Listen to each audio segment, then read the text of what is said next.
ይጃልልም የሆነ ከውስጥ የሚናገራቸውን ነገሮች ኢቭን ተአምራቱ ራሱ እንዲሁ ተአምር አደረገ አይደለም፣ መልእክቶች አሉት። ለምሳሌ በውሃ ላይ ሲራመድ ምናምን ባህሩን የመከፈሉን ተቃራኒ ምናምን እንደዚህ አይነት እንትኖች አሉ። እኔ ነኝ ባለስልጣን እያለ አይነት የሚናገራቸው ነገሮች አሉ። ደግሞ በዮሐንስ መልእክቶችና ወንጌል ላይ በጣም ደበቅ ያለ ነገር አለ። ኢየሱስን ኦልሞስት እግዚአብሔር የሚያስመስሉ ነገሮች ማለት ነው። እኔ በእርግጥ ኢየሱስ እግዚአብሔር ነው አሁን ብዬ አላምንም። ምክንያቱም ዮሐንስ ራሱ ሲደመድም የእግዚአብሔር ልጅ ብሎ ስለደመደመ፣ አመጣጡን ግን ሲያሳይ ዮሐንስ ምንድን ነው ከእግዚአብሔር የወጣ ነገር እንደሆነ የመጣው። አወላለዱንም አይተርክም እሱ ራሱ ቃል ስጋ ሆነ ነው የሚለው። አይኖ እሱን አንተ ላትስማማኝ ትችላለህ። ኦኬ፣ ግን እኔ ቃል ስጋ አሁን ዮሐንስ የሚጠቀመው ሊትራሊ ከእግዚአብሔር የሆነ አካል ተገለጠልን ለኛ ብሎ ነው የሚያስበው ብዬ ደምድም ያለው ዮሐንስን። በዛ አውድ ሳየው የሚናገራቸውን ቃላት አልከራከርባቸውም። ኢቭን ይሄ ልክም ላይሆን ይችላል እላለሁኝ። ምንም ችግር የለውም። ኢየሱስ እግዚአብሔርም ቢሆን እንኳን ቀስ ብዬ ይገባኛል ነው የምለው። ግን ዮሐንስ ውስጥ እኔ ቃል በቃል ብቻ ማንበብ የለብህም። በተለይ እንዲህ ድንጋይ ያነሱ ሊወግሩት ሲሉ እንዲህ አላቸው፣ ከበዳቸው ምናምን የሚሉትን ክሌሞች በጣም መመርመር አለብን። ባየሁት መጠን በእኔ ያረዳድ መጠን ተሳሳትኩም አልተሳሳትኩም ዮሐንስ 8:58 ኢየሱስ የጠቀሰው ቃል ያህዌን የሚለውን ቃል ነው ብዬ ነው የማምነው። ለአሁን ማለት ነው። ቃል በቃል ጠቅሶታል ወይ አልጠቀሰውም። ኢጎ ኤሚ ብቻ ነው ያለው። አይ ወዝ አላለም። አይ አም ነው ያለው። ከእንትኑ ጋር አይሄድም፣ ከግራመሩ ጋር ከሚያወራው መሆን ይችላል። ኤሚ የሚለው ሃቭ ቢን መሆን ይችላል ከፈለክ ማለት ነው። ምክንያቱም እስቲ ያሳይ። ጥሩ እኔ ነኝ ብቻ ነው ማለት ኖ አይ ኤሚ የሚለው ቃል አሁን ለምሳሌ አይ ሃቭ ቢን ለማለት ስትፈልግ ምንድን ነው የምትጠቀመው በግሪክ? አላውቅም እኮ እንደዛ ነው። ኤጎ ኤሚ የሚለው ለሁለቱም መሆን ይችላል። እኔ ነኝም መሆን ይችላል፣ እኔ ያለውም ማለት መሆን ይችላል። አይ ሃቭ ቢን መሆን ይችላል። ፓስት ፕሬዘንት ኮንቲኒዩስ ቴንስ ማድረገ ኮፕላቲቭ ቨርብ መሆን ይችላል። ኮፕላቲቭ ቨርብ ማለት አያያዥ ግስ ሆኖ መጠቀም ትችላለህ። የእሱ ደግሞ ፓስቱ ሆኖ ራሱ ኤን የሚለው ቃል ይመጣል። ለምሳሌ ዕብራውያን 7:10 እና 11 ላይ ስትመለከተው ምንድን ነው በአብርሃም እንትን ውስጥ ምንድን ነው በአብርሃም ወገብ ውስጥ ነበረ ሌዊ ነበረ ለሚለው ቃል የተጠቀመው እዛ ጋር ኤን ነው የሚለው። ኤን ደግሞ ለኤሚ ፓስት መሆን ይችላል። ኤን ፓስት አውቃለሁ፣ እሱን እስማማለሁ። ግን ኤሚ እንደ ፓስት ሆኖ ያገለገለበትን ቦታ ብታ ሃቭ ቢን መሆን ይችላል። አዝ ግራማቲካሊ ነው ማለት ሃቭ ቢን አላውቅም። አሁን ከአንተን የተማርኩት ግን እስማማለሁ። 3-4 ምናምን አካባቢ ላይ ለመጥምቁ ዮሐንስ ሃቭ ቢን በሚለው የገባበት ጥቅሶች አሉ። ኦኬ፣ ብዙ ላወራ ነው እንዴ? አሳል ከፈለከው ማለት ነው። ግን ዋና ነጥባችን ምንድን ነው? ብሉይ ኪዳን ላይ የነበረው ቴዎፋኒ ወይም ብሉይ ኪዳን ላይ የነበረው መልአክ፣ ያ ብሉይ ኪዳን ላይ በተለያየ ጊዜ ሲገለጥ የነበረው መልአክ የተለያየ መልአኮች ናቸው። ኢየሱስ ስለመሆኑ ማስረጃ የአዲስ ኪዳን ማስረጃ አታመጣም ከቸርች ፋዘርስ ውጪ። ቸርች ፋዘርስ ናቸው ብሉይ ኪዳን ላይ ያለው መልአክ። ኢቭን እንኳን እኮ እንትና ቤት የገባው አናንያ አዛርያና ሚሳኤልን ሶስቱ ህፃናቶችን ያዳናቸው መልአክ ራሱ ኢየሱስ ነው ብሎ ነው ቸርች ፋዘርስ የሚያምኑት። ለእንትና ሰይፍ የተመዘዘ ሰይፉን ያነሳው ለዳዊት ኢያሱ ጋር መጥቶ የሰራዊት ጌታ አለቃ ነኝ፣ የእግዚአብሔር ሰራዊት አለቃ ነኝ ምናምን ብሎ ያለው መልአክ ኢየሱስ ነው ብለው ነው የሚያምኑት እነሱ ማለት ነው። በተረፈ በአይሁዳውያኖችም እምነት ለዘመናትም መካከል ቴዎፋኒ የሚባለው ማለት መልአኩ መሲሁ ነው ብለውም አያምኑም ራሳቸው ማለት ነው።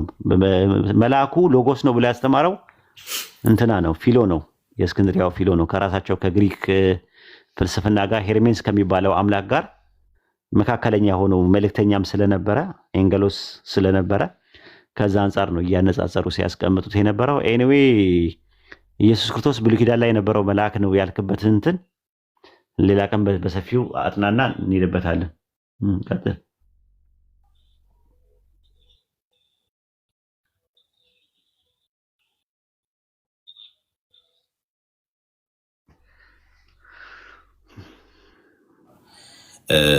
ነገሮች እንዲሁም ኢየሱስ ያለው እዚህ ጋር ምን ለማለት ነው ምናምን የሚሉ አንዳንድ አረዳዶች ናቸው።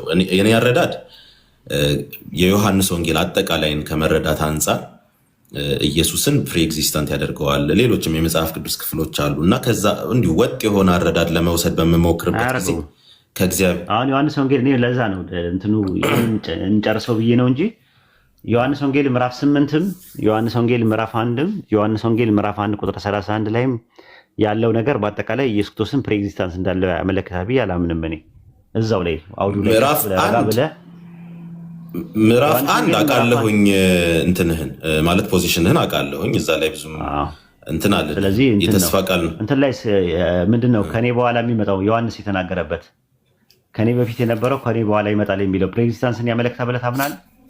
not necessarily ምክንያቱም ዮሐንስ ሲመጣ ኢየሱስ ኦልሬዲ በምድር ላይ ነበረ።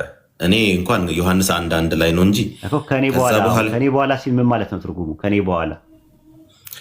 ከኔ በኋላ ይነሳል አገልጋይ ሆኖ ነው እኮ ከኔ በኋላ ሲል ዮሐንስ ከኔ በኋላ ሲል ምን ማለቱ ነው? ከኔ በኋላ ይመጣል ሲል ኦልሬዲ እኮ በአካልም መጥቷል ኢየሱስ። ግን ከኔ በኋላ ይመጣል ሲል ምን ማለት ነው? አይ በአገልግሎት ነው ይቀባቸዋል ምናምን ነው እያወራ ሚሽን ነው ክሌም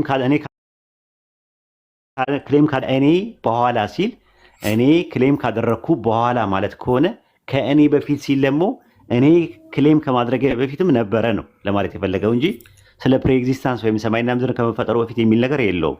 ከኔ በኋላ የሚለው ነገር ነው የሚይዛቸው። አሁን ብዙ ጊዜ ክርስቲያኖችን ስጠይቃቸው ይህን ጥቅስ ጠቅሳላቸው ከኔ በኋላ ይመጣል ሲል ማለት ነው። ኦልሬዲ ኢየሱስ በአካል ነበረ እኮ መጥምቁ ዮሐንስ ሕፃን ሆኖ ሲዘሉላ ነበረ ማፀን ውስጥ ሆኖ ማለት ነው። እሱ ፅንሱ ዘለለ ምናምን ነገር ተብሏል። ስለዚህ ነበረ ኦልሬዲ እና ከኔ በኋላ ይመጣል ሲል የዮሐንስን አስማማለሁ አልወስደውም እንደ ማስረጃ በሁለት መንገድ ሊተረጎም ስለሚችል እንደዚህ አይነት ላይ እንትን አለ። ዮሐንስ 8 ላይም ቀላል ነው እሱ። እነዚህ ሁለቱ ናቸው እንደውም ትንሽ ከበድ የሚሉት የነበሩት። ዮሐንስ 8 ላይም እየተነገረ ያለው አጠቃላይ አልጎሪካል ነበረ። እሱ አልጎሪካል ያወራል፣ እነሱ ሊትራሊ እየወሰዱ ይመጣሉ። ለምሳሌ ዮሐንስ 8:51 አካባቢ ላይ ቃሌን የሚያምን ለዘላለም ሞትን አያይም ሲላቸው እነሱ ከሞተው ከአባታችን ከአብርሃም ትበልጣለን፣ ነቢያትስ ሞቱ፣ አንተ ራስህን ማን ታደርጋለህ ብሎ ሲሉት እሱ ሞት እያለ የሚያወራው ራዕይ 21:7 ላይ ያለውን ሁለተኛ ሞት ነበር። እነሱ ግን ቃል በቃል የሆነ አካላዊ ሞት ብለው ስላሰቡ ተሸወዱ። ከዛ አባታችሁ አብርሃም ቀኔን ያይ ዘንድ ሐሴት አደረገ አየም ደስም አለው አላቸው። አሁን ማየት የሚለውን እሱ ሊትራሊ አይደለም የወሰደው፣ አልጎሪካል ነው እየወሰደ ያለው። እነሱ ምን አሉት? አብርሃምን አይተሃልን ሲሉት ደግሞ እነሱ ደግሞ ሊትራሊ የወሰዱት። ከዛ እሱ አሁንም ተመልሶ ለሶስተኛ ጊዜ እውነት እውነት እላቸዋለሁ አብርሃም ሳይወለድ ነው ያለው አላቸው። እየተናገረበት ያለው ፍሰትን ፍሎ በጠበቀ መልኩ እሱ አልጎሪካል ነው እያወራ ያለው፣ እነሱ ሊትራሊ። ሶስተኛውን ግን ቀጣይነት ስላልነበረው በጣም ተናደው እነሱ አግሬሲቭ ሆነው ሊወግሩት ስላነሱ ስለተሰወረባቸው አልቀጠለም እንጂ ይቀጥል ነበር ይሄ ነገር። ልክ አይሁዳኖች በተረዱበት አረዳድ ሊትራሊ እነሱ ሞት ሲላቸው ማየት ሲላቸው ሊትራሊ እንደተረዱት ሁሉ እኔ ያለው ሲላቸውም እናንተም ሊትራሊ ነው የተረዳችሁት። አሁን ያንን ምንድን ነው የምንረዳው? ዮሐንስ ወንጌል ምዕራፍ 8 ቁጥር 58 ላይ አብርሃም ሳይወለድ በፊት እኔ ያለው አለ አይደለ? እኔ ነኝ ይላል። እኔ ያለው አለ። አማርኛ ላይ እኔ ያለውን ብለውታል። እኔ ነኝ በሚልም እንግሊዝኛ ላይ ተጽፏል። እሺ እንትን ላይ ዕብራውያን 11:13 ላይ መጀመሪያ ስለ አባቶች ከተናገረ በኋላ ከአቤል ይጀምራል። ከዛ ሄኖክ ጋር ይመጣል። ከዛ ኖህ ጋር ይመጣል። ከዛ አብርሃም ጋር ከመጣ በኋላ ቁጥር 13 ላይ እነዚህ ሁሉ አምነው ሞቱ፣ የተሰጣቸውን የተስፋ ቃል አላገኙትምና አለ። ዳሩ ግን ከሩቅ ሆነው አዩትና ተሳለሙት ይላል። ማነው የተስፋ ቃሉን የተሰጣቸው? መሲሁ ነው የምለው። መሲሁ ነው። ከሩቅ ሆነው አዩትና ተሳለሙት ማለት ምን ማለት ነው? በተስፋ ነው እኮ አዩትና ተሳለሙት ነው የሚለው እኮ። ማየት ማለት ሊትራሊ ነው። መሳለም ማለት ሰላምታ ሊትራሊ አይደለም። ኦኬ ጥሩ እሺ። ከአብርሃም በፊት ማን ነበረ? እነማን ናቸው ያዩት? የተሰጣቸው የተስፋ ቃል ከአብርሃም በፊት እነማን ናቸው? እነ አዳም ሁሉ እነ ሔዋን ልትል ትችላለህ። የተሰጣቸው ነው እኮ የምልህ። የተሰጣቸውን የተስፋ ቃል አላገኙትም ይላል። ማን ነው የተሰጣቸው የተስፋ ቃል? መሲሁ ነው። መሲሁ የተስፋ ቃል ሆነ የተሰጣቸው በማን ነው? አይተውት የተሳለሙት እኮ የተዘረዘሩት ናቸው። ከአብርሃም በፊት ነበሩ አይደል? በእነሱ ውስጥ የተስፋ ቃል ሆኖ ዘር ሆኖ ዘፕሮሚስድ መሳያ ዘር ሆኖ የአብራካቸው ክፋይ ሆኖ ይኖረን ነበር አልነበረም? እሺ ገባኝ። አሁን የምትለኝ የአብራካቸው ክፋይ ዕብራውያንም ላይ እንዳለው እንደ ሌዊ መውራት አቃት። አዎ ገባኝ። አብራካቸው ክፋይ ነበረ። የአብርሃም ዘር ነው ይባላል። ለምን የሁሉም ዘር ነው። ዕብራውያን 11 ላይ መልከ ጼዴቅ በተገናኘው ጊዜ በአባቱ ወገብ ነበርና ይላል። ማማንን ያገኘው ይህንን ስትል ነበር። አብርሃም ሌዊ መልከ ጼዴቅን አገኘ ይላል። ከፈለ ይላል። አስራት የሰጠው ለማን ነው? ለመልከ ጼዴቅ። ሰጪው ማን ነው? ሌዊ በአብርሃም እንትን ውስጥ ወገብ ውስጥ ሆኖ ማለት ነው እኮ።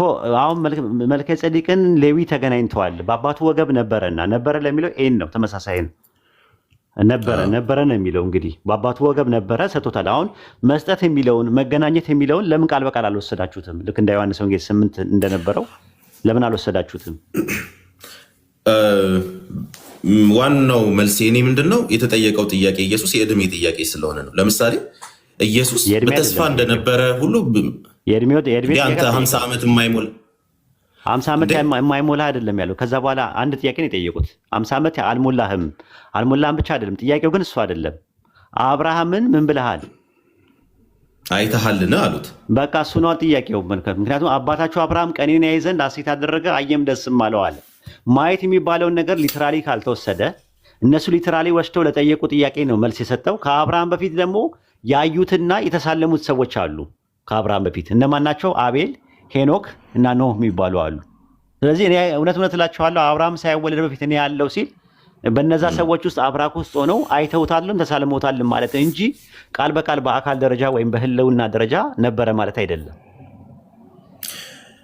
እሺ እንዳልኩህ እንግዲህ ይሄ እኔ ትንሽ ያተረጓጎም ነው፣ ቃል በቃል የተጻፈ ነገር ስላልሆነ ብዙ መከራከር አልችልም። ግን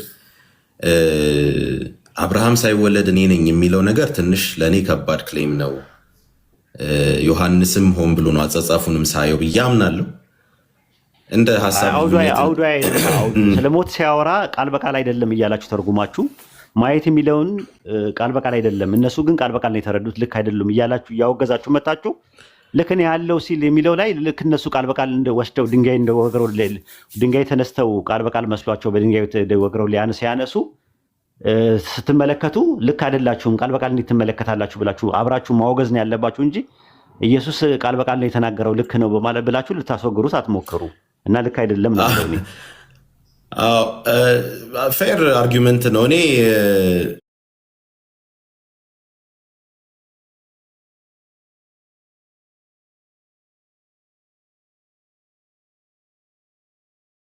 ምን መሰለህ እማም ነው መጽሐፍ ቅዱስ ደበቅ አድርጎታል። አትሊስት የማያከራክረን ነገር ምንድነው? ኢየሱስ እግዚአብሔር እንኳን ቢሆን ወይም እኔ ያህዌ ነኝ ሊል ፈልጎ እንኳን ከሆነ እዚህ ጋር ዮሐንስ አልነገረንም አብራርቶ። ስለዚህ መሰረታዊ ትምህርት አይደለም ይሄ ነገር። ኢየሱስ እግዚአብሔር ነው የሚለው መሰረታዊ ትምህርት አይደለም። ኢየሱስ የሚያተኮረው ሰው የሆነው ማንነቱ ላይ፣ መልእክተኛነቱ ላይ፣ አዳኝነቱ ላይ፣ መሲህነቱ ላይ ነው እንጂ እኔ የእግዚአብሔር ልጅ ነኝ ነው። ትልቅ ደቀ መዛሙርቱን የሚያመሰግናቸው እግዚአብሔር ነህ ብለውት አይደለም፣ ወይም ያህዌ ነህ ብለውት አይደለም። ማነህ ሲሉት ነው አንተ ክርስቶስ የእግዚአብሔር ልጅ ሲሉት። ስለዚህ እዛ ላይ ነው ያን ያህል እዚህ ላይ ሀሳባችን መለያየቱ ችግር ምን አልከኝ ማለት ነው። ከጊዜ በኋላ ነው የእግዚአብሔር ልጅ የሆነው። እኔ ከጊዜ በኋላ ነው ሰው ሲሆን ነው የእግዚአብሔር ልጅ የሆነው። የእግዚአብሔር ልጅ ሰው ነው ብዬ ነው የማምነው። እግዚአብሔር ልጅ እግዚአብሔር ነው የሚለውም ትልቅ አለመረዳት ስህተት ያመጣ ነገር ነው ብዬ አምናለሁ። አንተ እንደ ኃይሉ ዮሐንስ ነገር ይቀራረባል ትምህርት። እንደ ኃይሉ ዮሐንስ እኮ እኔ በጣም ነው እዚህ ቲክቶክ ላይ ነው ያወቅሁት። ከዛ በፊት ሰው መንፈስ ነው ምናምን ይላል ብለው ነው የማውቀው በስም እንጂ ቲክቶክ ላይ በሚያወራው ግን ሁሉንም ባለስማማው አንደኛ ዲሲፕሊኑን በጣም አድንቄዋለሁ። እንደገና የእግዚአብሔር ልጅ ሰው ነው ብሎ የሚያምነውን በጣም አደንቃለሁ። ይሄ ሰው መንፈስ ነው ብዬ አላምንም። በእርግጥ እኔ ሰው መንፈስ ብቻ አይነት ላይ አላተኩርም። ሰው ስጋ፣ ነፍስ፣ መንፈስ ነው ብቻ ነው ምድር ላይ ያለ ሰው ብቻ በባህሪ። አሁንም ቢሆን ኢየሱስ በባህሪ እንደኔ ያለ ሰው ነው። ስልጣንነት አምላክነት ስልጣኑ ነው። በስልጣን ነው በተሰጠው ስልጣን ነው። ኢየሱስ አምላክነት ገዥ ጌታ ነው። እንደውም ጳውሎስ እኮ አምላክ አብ ነው የሚያደርገው ጌታ ነው ኢየሱስን የሚለው እና የባህሪ አምላክነት የለውም። የባህሪ አይደለም ፈንክሽናል ነው እንትኑ አምላክነቱ። አዎ አምላክ የባህሪ አምላክ የሚባል ነገር እኔ አላውቅም ኡስታዝ። እኔ እሱን ነገር የባህሪ ማለት ገብቷል አይደለ? አሁን ለምሳሌ ባህሪ ማለት በጸጋ ያላገኘው የራሱ ገንዘብ የሆነው በራሱ ያልተሰጠው ከሆነም አዎ ያልተሰጠው የለውም። ያልተሰጠው አምላክነት ትቶታል። እሱ አብ ያልተሰጠው አምላክነት አለው። ከማንም ያላገኘው አብ ያልተሰጠው አምላክነት አለ። አብ የሁሉም አምላክም ነው፣ የሚገዛውም የለው። ኢየሱስ የሚገዛው አምላክ አለ። በስጦታ ያገኘው ነው። ፈንክሽናል ነው ተርሞ አምላክ ለሱ ድል ነስቶ እኔ ኢየሱስ ታርደሃልና ተብሎ ነው መመስገን። አሁን የሚያተኩረው መጽሐፍ ቅዱስ የታረደው ላይ ነው እንጂ የፈጥረሃልና አይደለም። አሁን ፈጣሪ እንደሆነ የሚያሳዩ እንትኖች አሉ፣ ቃል ምናምን የሚሉት ራሱ ማለት ነው። ግን የሚያተኩረው መጽሐፍ ቅዱስ ሰው የሆነው ኢየሱስ ላይ ነው። እኔ እንደውም አሁን ክርስቲያኖች ሰው የሆነው ላይ እንዳናወራ አየር እየያዝን ነው ወደ ፕሪኤግዚስታንስ የምንሄደው ብዬ ብዙ ጊዜ ሞክታለሁ። አዞርክብኝ፣ ታውቃለህ፣ ዞረብኝ፣ ማተውኩኝ፣ ጥምቢሬ ነው የዞረው። እኔም ዞሮብኝ ብዙ ስሟገት ስለምውል ነው እዚህ እና ምንድን ነው አሁን አዞርክብኝ በቸርች አሁን ከጥቂት በዚሁ ከቀጠልኩኝ ከጥቂት ደቂቃ በኋላ የተፈጥሮ ሞባይል ሳላወጣ አልቀርም። ከራሴ ጋር ነው የማወራው። እኔ ሰው የሆነው ላይ ካተኮረ መጽሐፍ ቅዱስ ሰው የሆነው ላይ እናተኩር። በጣም አሁን እዛ ላይ መረዳት ደርሻለሁ። ሰው የሆነው ኢየሱስ ላይ ነው መጽሐፍ ቅዱስ የሚያተኩረው። ትንቢትም ሲነገር የነበረው የሰው ልጅ ተብሎ ነው እንጂ የሆነ እግዚአብሔር አይደለም የተባለው። እግዚአብሔር የሚባልበት ሰው ነው ቃል የተገባውም የሚመጣውም የሴቲቱ ዘር ነው የተባለው ከመጀመሪያው። የሰው ልጅ ነው ዳንኤል ላይ የሚለው ምናምን። ከዛም ሐዋርያትም የተረኩት ሰው የሆነውን ኢየሱስ ነው እግዚአብሔር እንዲህ አደረገው እያሉ ነው የሚተርኩልን። እና አሁን ሌላ መሰረታ እኔ ሌሎች መረዳቶች ኢየሱስ እግዚአብሔር ነው አብ ነው ራሱ የሚሉት ነው እኔ እንደ አንድ ውይይት ርዕስ ይዘን በክርስትና ውስጥ ያለ ክርክር መሆን ይችላል እላለሁ። እስካሁን ባላምንባቸው ግን መሰረታዊ ትምህርት ነው የሚሉ ሰዎች ላይ ግን እኔ ኢየሱስ ላይ የተዘመተ ዘመቻ ነው ብዬ ነው አሁን የምረዳው ማለት ነው። ለማንኛውም የግሌ እምነት ነው፣ ማንንም አልወክልም። እሺ አሪፍ ነው። ከዚህ በኋላ የሚመቸኝ አይደለውም። ኢብራሂምን በትልቁ አድርጉትና እንትን በሉት፣ አካውንቱ ተመቷል። በትልቁ አድርጉልኝና ኢብራሂም ኢምራን አሰላም አለይኩም። መቀጠል ትችላለህ ኢብራሂም። እኔ ላዳምጣችሁ። በመሀል ሌላ ሀሳብ ላይ ሳትሄዱ ብዬ ነበር። አንድ ሀሳብ ስለነበረኝ አይ ቲንክ ቀደም ድንጋይ በሚያነሱ ሰዓት ትኩረት ማድረግ አለባችሁ የሚል ነገር ነበረ ክብረት ስታነሳ የነበረውና ክብረትዬ ግን እኔ አንድ ጥያቄ አለኝ። እንደ ጥያቄ ምናልባት አይሁዳውያን እኮ ኢየሱስን አይረዱትም ነበር። ዮሐንስ ወንጌል ምዕራፍ 3 እና 6 ላይ ብታየው፣ ለምሳሌ ከ6 እንጀምርና ቁጥር 52 ላይ እንግዲህ አይሁድ ይህ ሰው ስጋን ልንበላ ይሰጠን ዘንድ እንዴት ይችላል ብለው እርስ በርሳቸው ይከራከራሉ። ኢየሱስ ግን ስጋ ብሎ የሚናገረው ስለሌላ ስጋ ነው፣ አይተህ ከሆነ ማለት ነው። እና አይገባቸውም የሚናገረው ነገር። በተመሳሳይ ዮሐንስ ወንጌል 3 ላይ ኢየሱስም መልሶ እውነት እላችኋለሁ ሰው ዳግመኛ ካልተወለደ በቀር የእግዚአብሔር መንግሥት ሊያይ አይችልም አለው ይላል። አሁን በተመሳሳይ ሁኔታ እነሱ ኒቆዲሞስ ደግሞ ሰው ከሸመገለ በኋላ እንዴት ሊወለድ ይችላል ሁለተኛ ከእናቱ ማፀን ገብቶ ምናምን፣ ምንም ኢየሱስን አይረዱትም ነበር፣ አይተህ ከሆነ ማለት ነው። አይገባቸውም። ኢየሱስ የሚናገረው ነገር አይገባቸውም። መጀመሪያ የተናገሩት ነገር አይደለ እንደዛ። እኔ እንደዛ ነው የተረዳሁት። 100% ልክ ነህ። እኔ እያልኩ ያለሁት ምንድን ነው የእነሱን አለመረዳት የዮሐንስ ወንጌል ጸሐፊ የሚጠቀምበት አጠቃቀም አለው ብዬ ነው የተረዳሁት። ምን መሰለህ እነሱ ስለ አብ እየነገራቸው እንደሆነ አላስተዋሉም ያለበት ቦታ አለ። አንድ ቦታ እንዲህ ልኮኛል እንደዚህ ብሎ ተናገረና ኢየሱስ አላስተዋሉም። እንዲህ መሰላቸው እሱ ከዛ አንዳንዴ ይመልስላቸዋል ምናምን እና ምንድነው አንድ ያየሁት ፓተር እንዳልኩ ይሄ የግል ምልከታዬ ነው፣ መከራከሪያ አይነትም አይደለም። ዮሐንስ በድንጋይ ሊወግሩት እንትን አሉ ወይም እንዲህ አሉት የሚልበት አባባል የአይሁዳውያንን አለመረዳት ወይም በተሳሳተ መንገድ መረዳት የኢየሱስን ክሌሞች ከባድነት ለማሳየት ተጠቅሟል ብዬ አምናለሁ። ካየሁት ፓተር ነው እና ከተሳሳትኩም እታረማለሁ። ግን እንደዛ ብናን ኢየሱስ ዮሐንስ ወንጌል ላይ ክሌም የሚያደርጋቸውን ነገሮች ጠለቅ አድርገን ማየት አለብን ነው የኔ በቃ እንትን። አሁን ለምሳሌ ከባድ ከሚባሉት ውስጥ ለምሳሌ ዮሐንስ 8:25 ላይ ከ24 ጀምሮ እንግዲህ በኃጢአታችሁ ትሞታላችሁ እላችኋለሁ፣ እኔ እንደሆንኩ ባታምኑ በኃጢአታችሁ ትሞታላችሁ ይላቸዋል። ቁጥር 25 ላይ እንግዲህ አንተ ማን ነህ አሉት። ልብ አድርገህ በጣም ከባድ ንግግር ነው። ልክ ከዛኛው የተናነሰ ንግግር አይደለም። ኢየሱስም አላቸው ከመጀመሪያ ለእናንተ የተናገርኩት ነኝ አላቸው። ከዛ ኢየሱስ ቁጥር 27 ላይ ቁጥር 26 ላይ ስለ እናንተ የምናገረው የምፈርደው ብዙ ነገር አለኝ፣ ዳሩ ግን የላከኝ እውነተኛ ነው፣ እኔም ከሱ የሰማሁትን ይህን ለዓለም እናገራለሁ አለና ቁጥር 27 ላይ ስለ አብ እንደነገራቸው አላስተዋሉም አለ። ልብ አድርግ እንግዲህ ጸሐፊው ምን ብሎ አስቀመጠ? የተናገረው ስለ አብ ነው ብሎ ቁጭ አደረገ። አሁን ምንድነው እነዚህ ሰዎች ይሄ በጣም ከባድ ክሌም ነው። አሁን አንተ ማነህ ሲባል እኔ ከመጀመሪያው ለእናንተ የተናገርኩት ነኝ ማለት ሊትራሊ ያህዌ ነኝ እያለ ነው ብለው የወሰዱት ማለት ነው። እንደዛ ነው ብሎ ሊወስዱት የሚችለው ምን አለ? እሱን ከክርስቲያኖችም ጋር ብዙ ተከራክሬበታለሁ። እሱ ጋር ክርስቶስ ነኝ ነው እያለ ያለው። ከመጀመሪያው ክርስቶስ ነኝ ብዬ ብነግራችሁም ልታምኑኝ አልቻላችሁም። ኖ እነሱ ግን አልተረዱትም እኮ ነው። ባይዘ ክርስቶስ ነኝም ራሱ ከባድ ክሌም ነው ለነሱ፣ በጣም የሚጠብቁት እንትን ስለሆነ ማለት ነው። እና አጥርቶ ኢየሱስ የተናገረው ነገር እግዚአብሔር ነኝ አይደለም ክርስቶስ ነኝ ብሎ ተናግሯል። እኔ ነግሬያቸዋለሁ አታምኑኝም ብሏቸዋል። እሱን ማለት ነው በማያከራክር መልኩ። እነዚህ እኔ ከባድ ናቸው የምላቸው ከዛም የበለጠ ማለት ነው ዮሐንስ 8:58 ፐርሰናሊ አሁን እኮ ይከብዳል። ክብረትዬ አሁን እዚህ ላይ ይሄ እኔ አሁን በጣም ኦንሊ ጂሰሶች በጣም ከባድ ጥቅስ ነው ብለው ነው ይሄንን ኢየሱስ ያህዌ ነው ለማለት ማለት ነው። ግን ኢየሱስ ስለ አብ እንደነገራቸው አላወቁም ይላል። ስለ አብ ማለት እንግዲህ በእኔ ውስጥ ያለው አብ እሱ ስራውን ይሰራል ያለው በኢየሱስ በኩል አብ በነቢያት በኩል አብ እንደሚናገር ስንት ላይ ነበረ? ዕብራውያን 1:1 ላይ ከመጀመሪያው እግዚአብሔር በብዙ አይነትና በብዙ ጎዳና ለአባቶቻችን በነቢያት ተናግሮ ሁሉ ወራሽ ባደረገው ደግሞ ዓለማትን በፈጠረበት በዚህ ዘመን መጨረሻ ለእኛ ተናገረን ይላል። ሰው በኢየሱስ በኩል አብ እንደሚናገር አላወቁም እነዚህ ሰዎች። ተግባባን? ልክ ትንቢተ ኢሳይያስ ምዕራፍ 42 ቁጥር 8 ላይ እንዳለው እኔ እግዚአብሔር ነኝ ስሜም ለምንድን ነው አልሰጥም የሚለው ክብሬን ለሌላ ስሜንም እንዲህ እያለ የሚናገርበት ቦታ አለ። አሁን ምንድን ነው ለማለት የፈለግኩት እንዲህ አይነት ክሌሞችን እያነሳን አንደኛ ቅድም እንዳልከው ቬግ ናቸው። በቃ ጥያቄ እንትን ነው አከራካሪ ነው። ግን አከራካሪ ብቻ ሳይሆን ደግሞ ዮሐንስ 8:58 ላይ ዞር ብለህ ስታየው አንድ የእነሱን ደብል ስታንዳርድ ማየት አለብህ ብዬ ነው። ኡስታዝን በደንብ አብራርቶላል ቅድም 8:58 ላይ ከመሄድ በፊት ከ40 እኮ ነው የሚጀምረው አይደል እንዴ? 40 ላይ እኮ ነገር ግን አሁን ከእግዚአብሔር የሰማሁትን ይላል። አየው፣ ነገር ግን አሁን ከእግዚአብሔር የሰማሁትን እውነት የነገርኳችሁን ሰው አለ። ስለዚህ እግዚአብሔር ሌላ ሰው ሌላ ነው።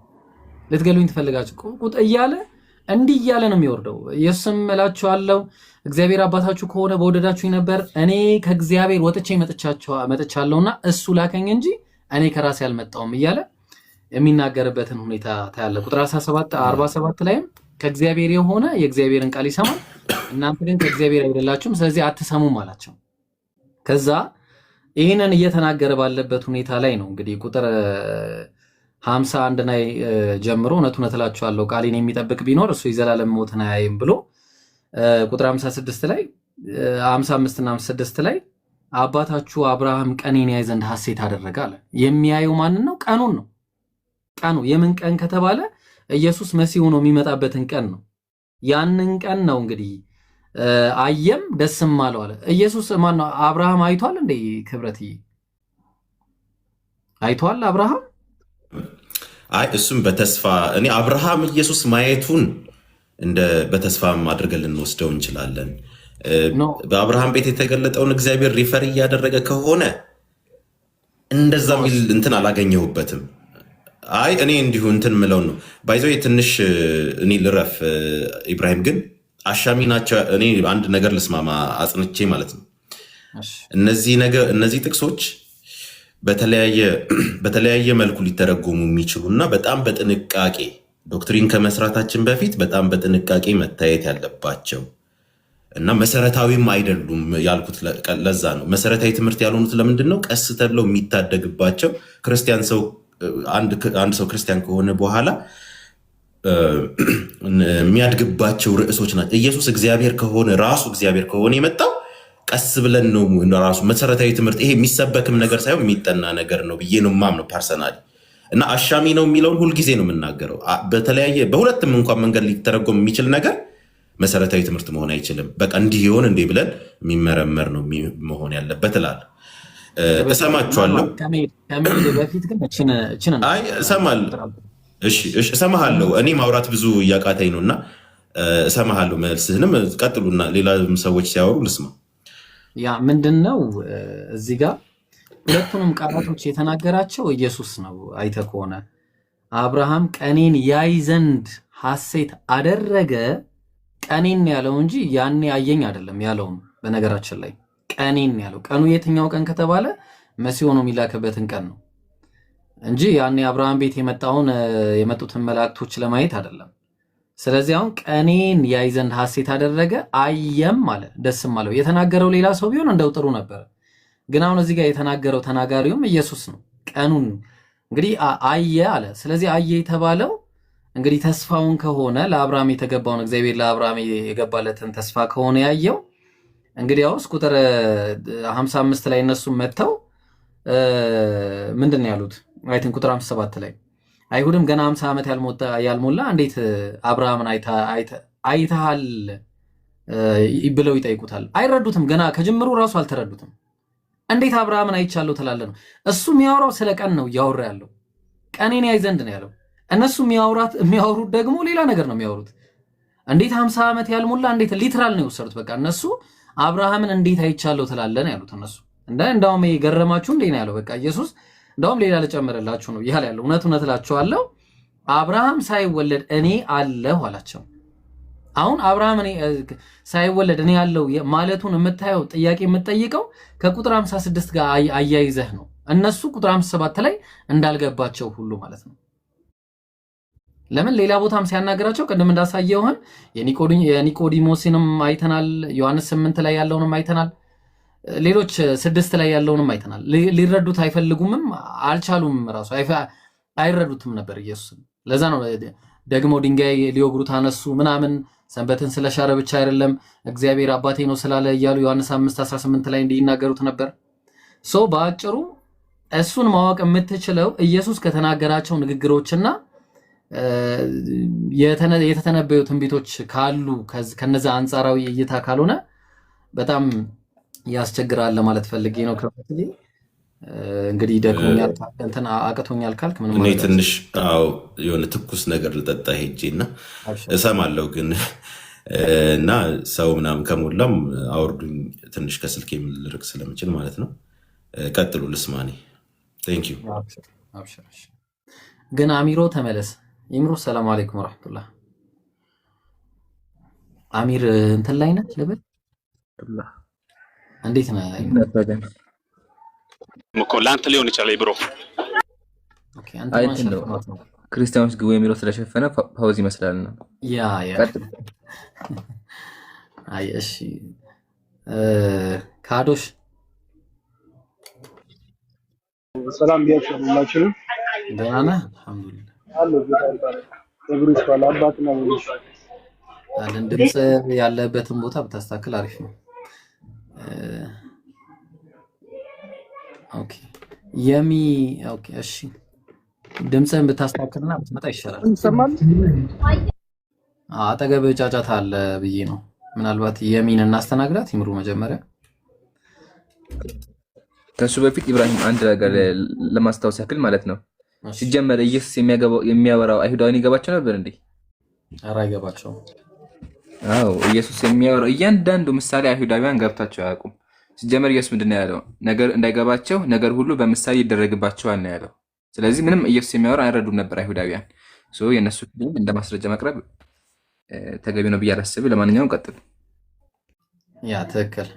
እስቲ ፈን ቅድም ከታች ብዙ እንትን እያልክ ነበርና እንዴት ነህ? ሰላም ነው ፈን?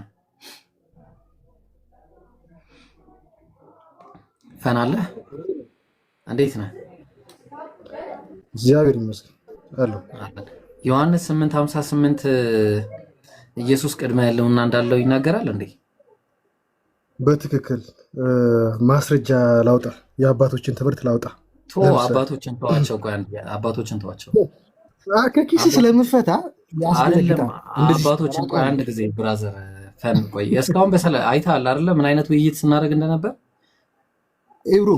ምንም የማያውቅ ሰው እያስገባ እንትን ማለት ተው ፈን እንደዚህ አትመለከተኝ። ግን አባቶች ጥቅሱ ላይ ነው ምን አሉ ነው ጥቅሱ ላይ ላውጣ።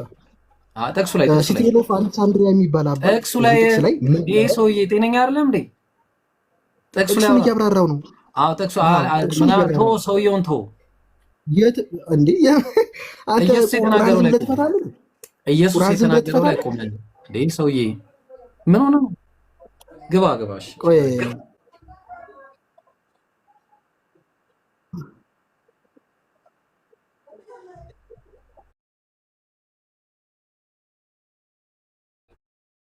የታመኑ አባቶችን ትምህርት አውጥተን እንየው። ለምሳሌ ሲትሪል ኦፍ አሌክሳንድሪያ የተባለ አባት ይህን ክፍል ሲያብራራው ምን አለ? ሰው ይሄ ከኪሳችሁ ታውጡት ትርጉም እዛው ያዙት። አንተ ለኔ የሰጡኝ ያለ ኃጢአት ማውራት ማትችል ሰውዬ። ኧረ ተው ተው ተው ተው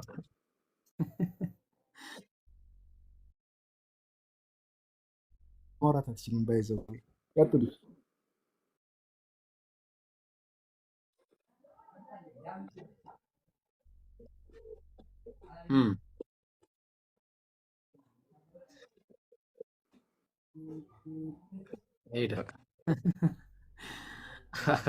እኔ እኮ ወላሂ በጣም ይገርምኛል። ሱብሃንአላህ። እሺ አይታችኋል እንግዲህ ስርዓት ማለት ምን አይነት እንደሆነ ቅድም እያያችሁ ነበርና በነገራችሁ ላይ አጌነስት ሄረሲስ ላይ እዚህ ጉዳይ ላይ የተወራ ነገር አለና እኔ እዛ ላይ ማውራት አቅቶኝ አይደለም፣ ግን አላወራም እሱን አላወራም። አሁን ናግባና ጥቅሱ ላይ እናውራ።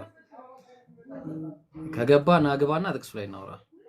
ይሄ ለመሰዳደብ ለመበሻሸቅ ምናምን አትቸኩል። ይሄ የልጅነት መንፈስን አቁም።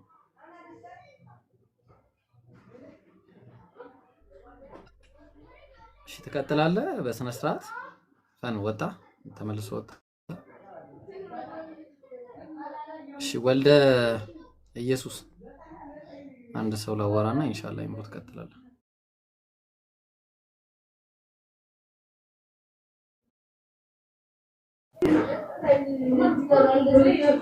ወልደ ኢየሱስ አለ።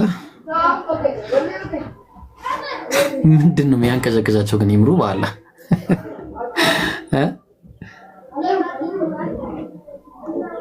እሺ ኢምራን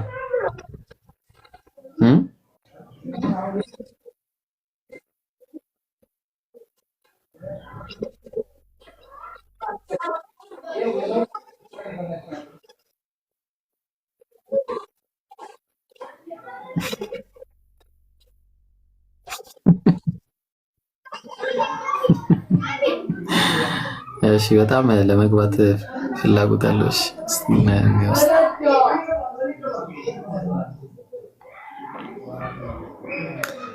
ያ ሰላም ይምሩ ዛሬ ጠፋ።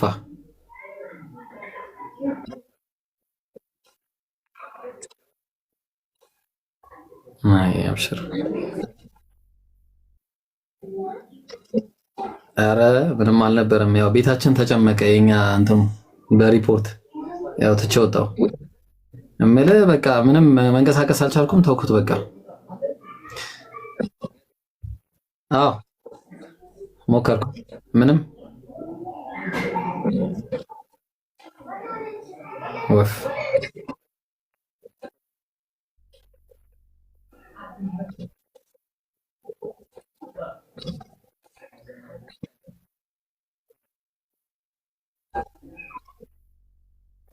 ማውኩ እንዴ በስነ ስርዓት እኮ እያወራንበት ነበር እኮ ይምሩ፣ በስነ ስርዓት ማለት ነው። አንተ አሁን ትናንትና ልም ብለው ሰው እየላኩልህ ነው። ስንቴን ይላኩልህ? ዝም ብለህ ቁጥር እየጻፍክ ነው። ታብታብ አድርጉ እሺ። የኛው ቤትም እንዳይዘጋ ደግሞ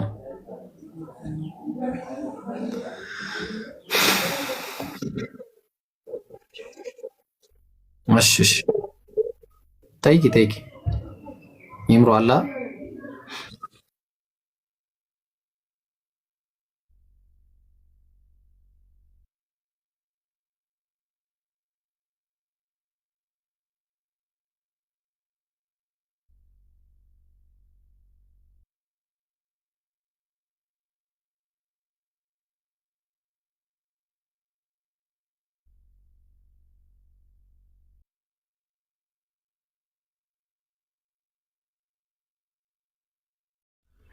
ወይድ ፈርቶኛል የሚለውን ሪከርድ እያየሁት ነበር እና አስገቡት። እንደዚህ ፖይንት እያነሳ መሮጥ አዋጭ አይደለም። አሁን ሲገባ አይቼዋለሁ። ካዶሽ ናገባ እንዴ ስሚስ ወአለይኩም ሰላም ወላሂ ስልክ እያዩ አይደለም መኪና ውስጥ ነበርኩኝ ሀቢቢ እንዴት ነህ ቀጥል ሀቢቢ አብሽር አይ እዚህ የተነሳው ፖይንት ላይ ኢተርናል ጄነሬሽን ላይ ያው ስለወጣች ነው እንጂ ሌላም ክርስቲያን ካሉ እንትን ይባሉ ግን አቡኪ ኢተርናል ጄነሬሽን ላይ ሊቀርፍላቸው የሚችለው አትሊስት የታይም ፋክተሩን ነው እንጂ ዲፔንደንሲውን እንዴት ነው ሊቀርፍላቸው የሚችሉት በምን አስበው ኢተርናል ጄነሬሽን እያሉ ሲያነሱ ከታይም አንፃር ኦኬ ታይሙን አልተቀዳደሙም የሚለውን ነገር ለማንሳት ነው ኢተርናል ጄነሬሽን እያሉ ቅድመ ዓለም ብሎ የሚያነሱት ግን ስቲል ዲፔንደንት ነው ዲፔንደንሲውን በምንድን ነው የሚያብራሩት ይሄን ነገር በጠይቃት ደስ ይለኝ ነበር አንደኛ እሱ ሁለተኛ ደግሞ ወልድ ነው የተወለደው ከአብ ካለች ምኑ ነው የተወለደው የሚለው ሁለት ጥያቄዎች ነበሩኝ ወገን አለ መሰለኝ እስሚ ዛውራ ሀቢቢ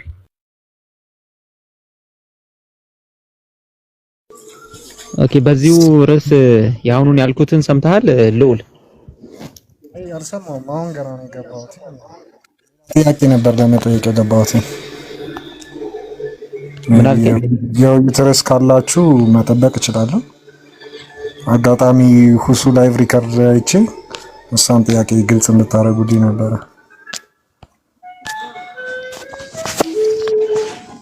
ጠይቅ እሺ ጥያቄ ከሆነ እንትን የለውማ ጠይቅ አቡኪ መልስልሃል ኡስታዝ አቡበከር አለ አይ ቲንክ ከአንድ ክርስቲያን ጋር እየተወያዩ ነውና ሙስሊም ወይም እስላም የሚል ቃል ከቁርአን በፊት አለ ወይ ብሎ ጠይቆት መጽሐፍ ቅዱስ ላይ አለ ብሎ ማብራሪያ ሰጥቶበት ነበርና እሱ ላይ ግልጽ እንድታረጉልኝ ነበር ሰማሁ አቤት ሙስሊም ነህ ወይስ ሙስሊም አይደለህም? መጀመሪያ አይ ኦርቶዶክስ ነኝ። እሺ መልካም እንደዛ ከሆነ ትጠይቃለህ፣ ይሄ ጥያቄ ይመለስልሃል። ከዛ በኋላ አንተም ትጠይቃለህ ማለት ነው። ያው ጥያቄያችሁ ላይ ብዙም እውቀት የለኝም። ያው መልስ ላልሰጥ እችላለሁ፣ ብቁ ላልሆን እችላለሁ።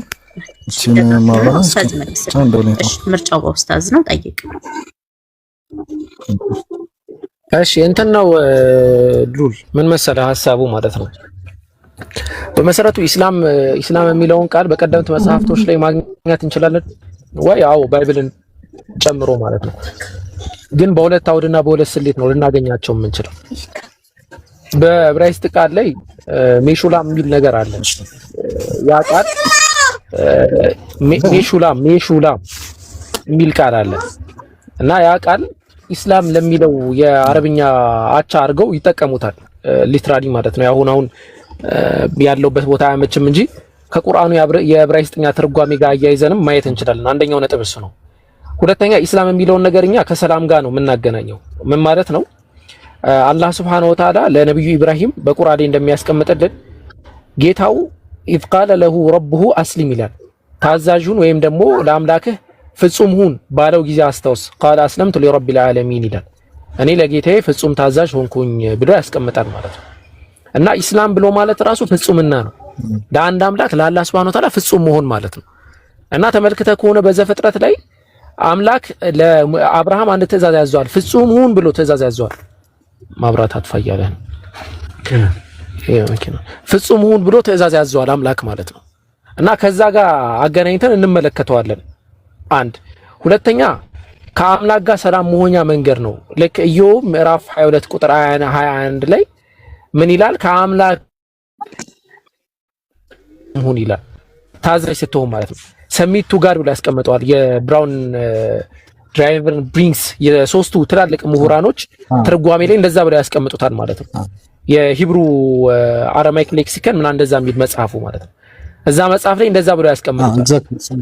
አዎ ያንን ሐሳብኛ ከእስልምና ኢስላም ከሚለው ሐሳብ ጋር ተያያዥ ነው ብለን እናምናለን። አሁን ሙግቱን ቀለል አድርገን ወይም ደግሞ ጠበብ አድርገን ስንመለከተው ኢስላም የሚለው ነገር ምንድነው የሚለው መረዳት ይቀድማል በመሰረቱ ማለት ነው። ቀደምት ነቢያቶች በሙሉ ሙስሊም ነበሩ ብለን እናምናለን። የሰበኩትም እስልምና ነው ብለን እናምናለን።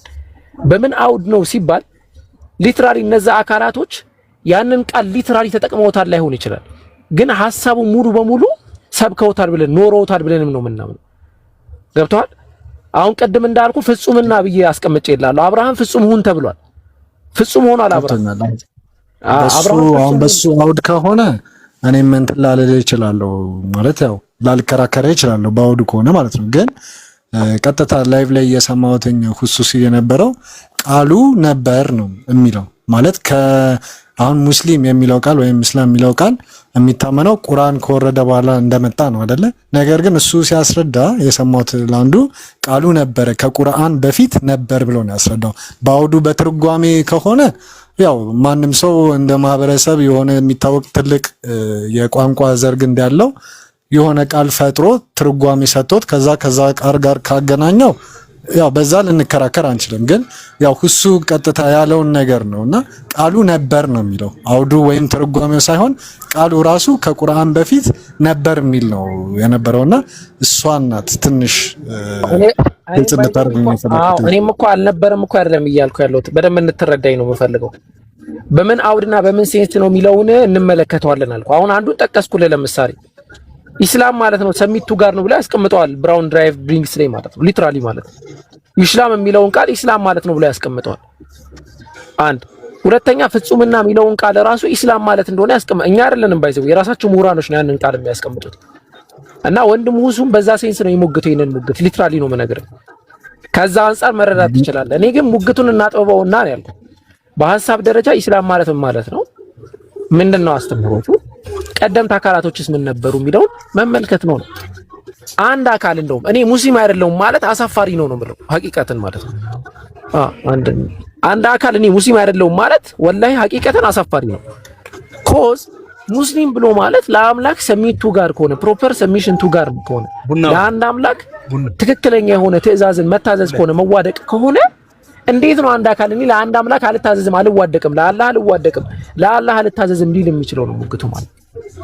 ምናልባት አሁን ከሰዓትና ከምን አንፃር ሐሳቡ በደንብ እናብራራው እንችላለን እንጂ ከዛ አንፃር ነው እንትን የምንለው።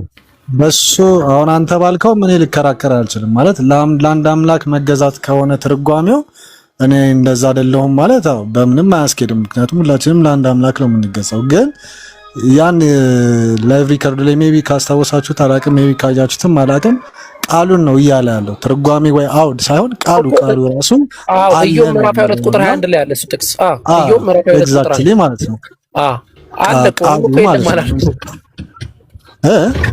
የለም እኮ አላልኩም እኔ ማለት ከዛ በፊት ሙስሊሞች ነበሩ የሚለው ቃሉ የመጣው ራሱ ቁርአን ከወረደ በኋላ ነው አይደለ? አይደለም እኮ እሱም በሁለት መንገድ ነው የምንረዳው። አሁን እሷ ናት ሚስኮንሴፕሽን አሳናት። እሱም በሁለት መንገድ ነው የምንረዳው። ቃሉ ላይ ብቻ ቃሉ ትርጓሜው ላይ ቃሉ ራሱ በሁለት መንገድ ነው የምንረዳው። ኢስላም የሚለው ነገር በራሱ አላህ Subhanahu Wa Ta'ala ቀደምት አካላትን እየሰየመበት ስም እንደሆነ እናምናለን። ሁወ ሰማኩም ሙስሊሚን ሚን ቀብል ይላል። ከናንተ በፊት የነበሩ አካላትን ሙስሊም ብሎ ጠርቷቸዋል ብሎ ሊትራሊ አላህ ያስቀምጣል። ቃሉም አልነበረም አይደለም ነበረ ነው። ግን በምን ኮንቴክስትና በምን አውድ ነው የሚለው ነገር ይታያል። ገብቶሃል? ቃሉ አልነበረም እኮ አይደለም ነበረ። ለምሳሌ ኢዮብ ምዕራፍ 22 ቁጥር 21 ላይ ኢስላም ለሚለው ቃል የሚያስቀምጡት ነገር ኢስላም ማለት እንደሆነ ሊትራሊ ያስቀምጡታል። አረብኛው ማለት ነው ኢስላም ማለት ነው ብሎ ፕሮፐር ሰሚሽን ቱ ጋር ማለት ነው ብሎ ያስቀምጡታል። ያው እንደዛ ብሎ ያስቀመጠው ያው ከትርጓሜው ጋር ለማገናኘት ነው እንጂ ሙስሊም የሚባል ቃል አልነበረም ነው። ከዛ በፊት የነበሩትን እዛም ኢዮብ ላይ የሚለው ለእግዚአብሔር መገዛት ነው የሚለው እንጂ እኮ አማርኛ ተርጉሞት ነው ለእግዚአብሔር መገዛት ነው የሚለው። አሁን ምን መሰለህ ተርጉሞት ነው እኮ ነው። አሁን እኮ አንተ መረዳት ያለብህ ነገር ለምሳሌ አሁን ውድ የሚል ስም ታውቃለህ? አላውቅም። አሁን በፈረንጆች እሺ ዋይት የሚባልስ ብዙም እንትን የለኝም። ዋይት የሚባል ስም አለ ለምሳሌ ዋይት የሚለውን ስም ለምሳሌ በእኛ ሀገር ነጭ ብለው ተርጉሞ ሊጽፉት ይችላሉ። ኧረ እሱ አይደለም ብለህ ልትከራከር አትችልም። ተርጉሞት ነው ሊትራሊ ማለት ነው። ግን የማይተረጎም ነገር አለ። አሁን እኛ ጋር ብመጣ በእስልምና ኢስላም የሚለው ቃል ሁለት አይነት ዩዜጅ አለው። አንደኛው መታዘዝ በሚል ይቀመጣል። ሁለተኛው ኢስላም ተብሎ ይቀመጣል። ተርጓሚዎች ላይ ራሱ ተመልክተህ ከሆነ ኢዝ ቃለ ለሁ ረቡሁ አስሊም የሚለው ላይ ታዛዥ ሁን ባለው ጊዜ ነው የሚለው። ምክንያቱም ኢስላም ታዛዥ መሆንን ተክቶ ስለሚመጣ ማለት ነው። ግን ደግሞ ኢነ ዲነ ዒንደላሂል ኢስላም ሲል አላህ ዘንድ ሃይማኖት ብሎ ማለት መታዘዝ ነው አይደለም የሚለው ኢስላም ነው ብሎ ነው የሚያስቀምጠው። ሁለት አይነት ዩዜጅ አለው ማለት ነው። ፕሮፐር ሆነ የማይተረጎም አለ፣ ፕሮፐር ሳይሆን ደግሞ የሚተረጎም አለ ማለት ነው። በተመሳሳይ ደረጃ ዩሽላም ወይም ኢስላም የሚለውን ቃል ዕብራይስጥም ላይ ሊሆን ይችላል፣ ሌሎች ቋንቋ ላይ አረማይክ ላይ ሊትራሊ ኢስላም ሆኖ ይመጣል፣ አረማይክ ቋንቋ ላይ ማለት ነው። በሌሎች ቃሎች ላይም ዩዜጁ በዛ ደረጃ ነው የሚቀመጠው። ስለዚህ ያው ልንል የምንችለው ከሃይማኖቱ ጋር ወይም እምነቱ የሚያስቀምጣቸው ነገሮች ጋር ሳይሆን ቀጥታ ከትርጓሜ ጋር ብቻ ነው የሚገናኘው ማለት ነው። ማለት በዛ ሰዓት ኢስላም ወይም ደግሞ ሙስሊም እምነቱ ጋር ደግሞ ያለው ነገር ምን መሰለህ? ከእምነቱ ጋር አንድ አይደለም ነው አይደለ? እምነቱ ጋር ደግሞ ያለው ነገር ምን መሰለህ? በእስልምና አስተምህሮ መሰረት ኢስላም የሚለውን ቃል ይሄን ነገር በደንብ አድርጋ እንትን በለኝ። ኢስላም የሚለውን ቃል ለሁለት ከፍለን እንመለከተዋለን። አንደኛው ኢስላም ከውንይ ብለን የምንጠራው ነው። ሁለተኛው ኢስላም ሸርዒይ ብለን የምንጠራው ነው። ኢስላም ከውንይ ማለት ከአጽናፈ ዓለም ጋር የሚገናኝ ነው። ለምሳሌ አሁን መሽቷል፣ ከዛ ደግሞ ይነጋል፣ ረሃብ ይመጣል፣ ሞት ይመጣል እና ሁሉም አካል ለሞት ለረሃብ ከውንይ ለሆነው ወይ ደግሞ አጽናፈ ዓለም ላይ ለሚተገበሩ ተግባራቶች ታዛዥ ነው። አንተም ታዛዥ ነህ፣ እኔም ታዛዥ ነኝ። በዛ አውድና በዛ ምህፃር ስንመለከተው እኔም አንተም ሙስሊም ተብለን እንጠራለን። ከውንይ ነው ይሄ፣ በደንብ አድርጋ አስተውል። ከውንይ ተብሎ ይጠራል። አንድ ሁለተኛው ደግሞ ሸርዒይ ብለን የምንጠራዋለን። ሸርዒይ ደግሞ ማለት ነው ሃይማኖታዊ ድንጋጌ ጋር የተገናኘ ማለት ነው። ሸርዒይ ደግሞ የሚለውንም አሁን ለሁለት ከፍለን እንመለከተዋለን። ኻስ እና ዓም ብለን የምንጠራው ማለት ነው። ኻስ ማለት በአረብኛ ቋንቋ ለስፔሲፊክ ለሆነ ነገር የመጣ ማለት ነው። ዓም ደግሞ ማለት ጄኔራል የሆነ ነገር ማለት ነው። በጄኔራሉ ነቢያቶች በሙሉ ሙስሊም ናቸው ብለን እናስቀምጣለን። አደም ሙስሊም ነበረ፣ ኑህ ሙስሊም ነበረ፣ እነ ሺዝ ሙስሊም ነበሩ። ከዛም በኋላ የመጡ ነቢያቶች ኢድሪስን ሁሉም ሙስሊም ነበሩ ብለን እናምናለን። ዓም ደግሞ ብለን የምንጠራው ደግሞ አሁን እኛ ያለንበትን ነው። እኛ ያለንበትን ዓም ብለን እንጠራዋለን። ምክንያቱም አምላክ ሁለት አይነት ነገር ያስቀምጣል። ያው ምናልባት ሊረዝምብህ ይችላል። ሪከርድ ምናምን አግኝተህ ሰፋ አድርገህ ታዳምጠዋለህ። በደንብ ይሄን ፖይንት እንድትይዘው ስለመፈልግ ነው። አምላክ በመጀመሪያ የአብርሃምን ዘር ሲባርክ ዘርህን እባርካለሁ ብሏል። ለትውልድህም አምላክ እሆናለሁ ብሏል። ለልጆችህ በሙሉ ለዘርህ አምላክ እሆናለሁ ብሏል። ለእስማኤልም ለይስሐቅም ማለት ነው። ዘን ግን ለይስሐቅ ስፔሲፊክ የሆነ ቃል ኪዳን ገብቶለታል። ስፔሲፊክ የሆነ ቃል ኪዳን ዘፍጥረት ምዕራፍ 17 ላይ ይሄን ሙስሊሞች እንቀበላለን። አላህም ቃል ኪዳን እንደገባላቸው ያስቀምጥልናል። ስፔሲፊክ ቃል ኪዳን ማለት ነው። ኢስሐቅ የገባለት ኢስማኤል ያለው ስፔሲፊክ ቃል ኪዳን አለ። ድጋሚ ነው ብዬ ሲል ያለበት ልቀጥል። ኦኬ ኢምራን ሰላም አለይኩም ወራህመቱላሂ ወበረካቱ። ይሄን ፖይንት ልጨርስና ትቀጥላላችሁ እናንተ። ስፔሲፊክ የሆነ ቃል ኪዳን ገብቷል አምላክ ማለት ነው። ሚዩትን አንስታለሁ። አለይኩም ሰላም በልና ሚዩት አድርግ። ልቀጥል ሐቢብ። እንዴት ነው? ሰላም ነው? እኔማ ከማቋረጥ ብዬ ፈታኝ። አልሐምዱሊላህ። አየሽ ጀዛከላ። እና እንዳልኩ ስፔሲፊክ የሆነ ቃል ኪዳን ገብቷል ለኢስሐቅ ማለት ነው አምላክ። ለእስማኤልም የገባለት ቃል ኪዳን አለ፣ የግዝረት ቃል ኪዳን ማለት ነው። ከዛ እንዴት ነው ፖይንቱ የምታገናኝ? እንግዲህ አወከር ለምንድን ነው ይሄንን የምንነግረኝ ካልከኝ፣ ያ ስፔሲፊክ የሆነ ቃል ኪዳን የሚቀማበት ቦታ አለ። በምን ሰዓት አላህ ቁርአን ላይ እንዳስቀመጠው። ነገር ግን እነዛ ፋሲቅ የሆኑ በዳይ የሆኑ አካላቶች ቃል ኪዳኔ ከነሱ ጋር ለዘላለም አይሆንም ብሎ አስቀምጧል። ስለዚህ እኛ እስልምና ኢስላም ብለን የምንጠራው ኻሱ ከእስራኤል ነገድ ያ ቃል ኪዳን ተነጥቆ ወደ ሙስሊሙ ማህበረሰብ የተወረወረበት ነው ብለን ነው የምናምነው። እናንተ ኢየሩሳሌም ብሎ ኢየሱስ ክርስቶስም ስለ ኦርሻሊም ሲናገር ከናንተ የነቢያት ምናምን ነገር ተወርሶ ሌላ ህዝብ ይሰጣል ብሎ እንደተናገረው የተሰጠበትን ኻስ ብለን እንጠራዋለን።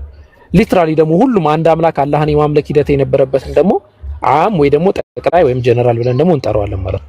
ስለዚህ ከዛ ሐሳብ አንፃር ነው አይ ቲንክ እኔ ብዙም ለማውራትም እንትን አይደለሁም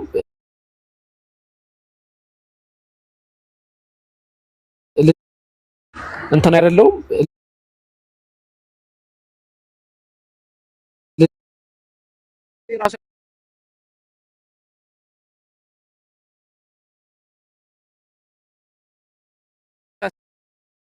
ስቀጥላለሁ ማለት አንተ ልትል ያሰብከው አሁን በመጽሐፉ ላይ ሙስሊም የሚለው ቃል አሁን ያ ክርስቲያን የጠየቀው ይመስለኛል። ሙስሊም የሚል ቃል እኛ መጽሐፍ ቅዱስ ላይ አሳየን ሲል እሱ የፈለገው አሁን እናንተ የምትከተል እስልምና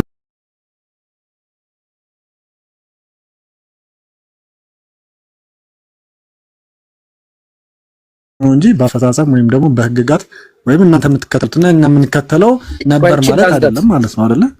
እንደተረዳው ቆይ እንትን አንድ መጨረሻ ጊዜ እንትን ልበልና ከዛ እንትን እንላለን። ማስተዋል ያለባችሁ ነገር ኢስላም የሚለው ቃል አንድ አምላክን መገዛት ነው የሚለው ስቴትመንት ፎልስ የሆነ ስቴትመንት ነው። እንደዛ አይደለም። አንድ አላህን ሱብሃነሁ ወተዓላ ነው። አንድ አምላክን መገዛት ማለት ለምሳሌ እኔ የሆነ እንጨት አድርጌ አንድ አምላክ ነው፣ አንድ እንጨት ነው፣ አንድ እንጨት ነው የምገዛው፣ ስለዚህ ሙስሊም ነኝ ማለት ይሄ ቀልድ ነው የሚሆነው። የአንድ አምላክ አላህ መሆን መቻል አለበት ነው። ፕሮፐር ሰሚሽን የተባለው ለዛ ሰሚት ማድረግ ብቻ አይደለም፣ ፕሮፐር ሰሚሽን ነው። ስለዚህ ከዛ አንፃር ነው አሁን ሌሎሌ ወንድም ሁሱ የሚያሳየው ኢዮብ ምዕራፍ 22 ቁጥር 21 ኢስላም የሚለው ቃል የለም ለሚለው ሙግት አለ ብሎ ያንን በማስረጃና መረጃ ሞግቷል ማለት ነው። እና እንደዛ ነው እሱም ነው እንጂ ያው ከእምነቱ ጋር አይደለም እንደተረዳሁት።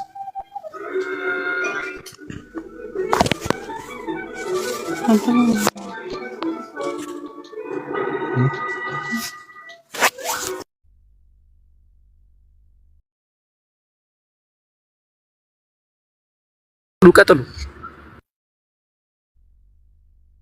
አይ እኔ መሀል ላይ ስለገባው ስለምን እያወራችሁ እንደሆነ አላውቅምና እስቲ ጥያቄ ነው ምንድነው? ዝም ብዬ ከማንቦጫርቀው ነገር ኦኬ ልድገምልህ አንተ። አይ አሁን ጥያቄው ተመለሰ ነው መጀመሪያ ምንድነው? ክርስቲያን ነው ምንድነው?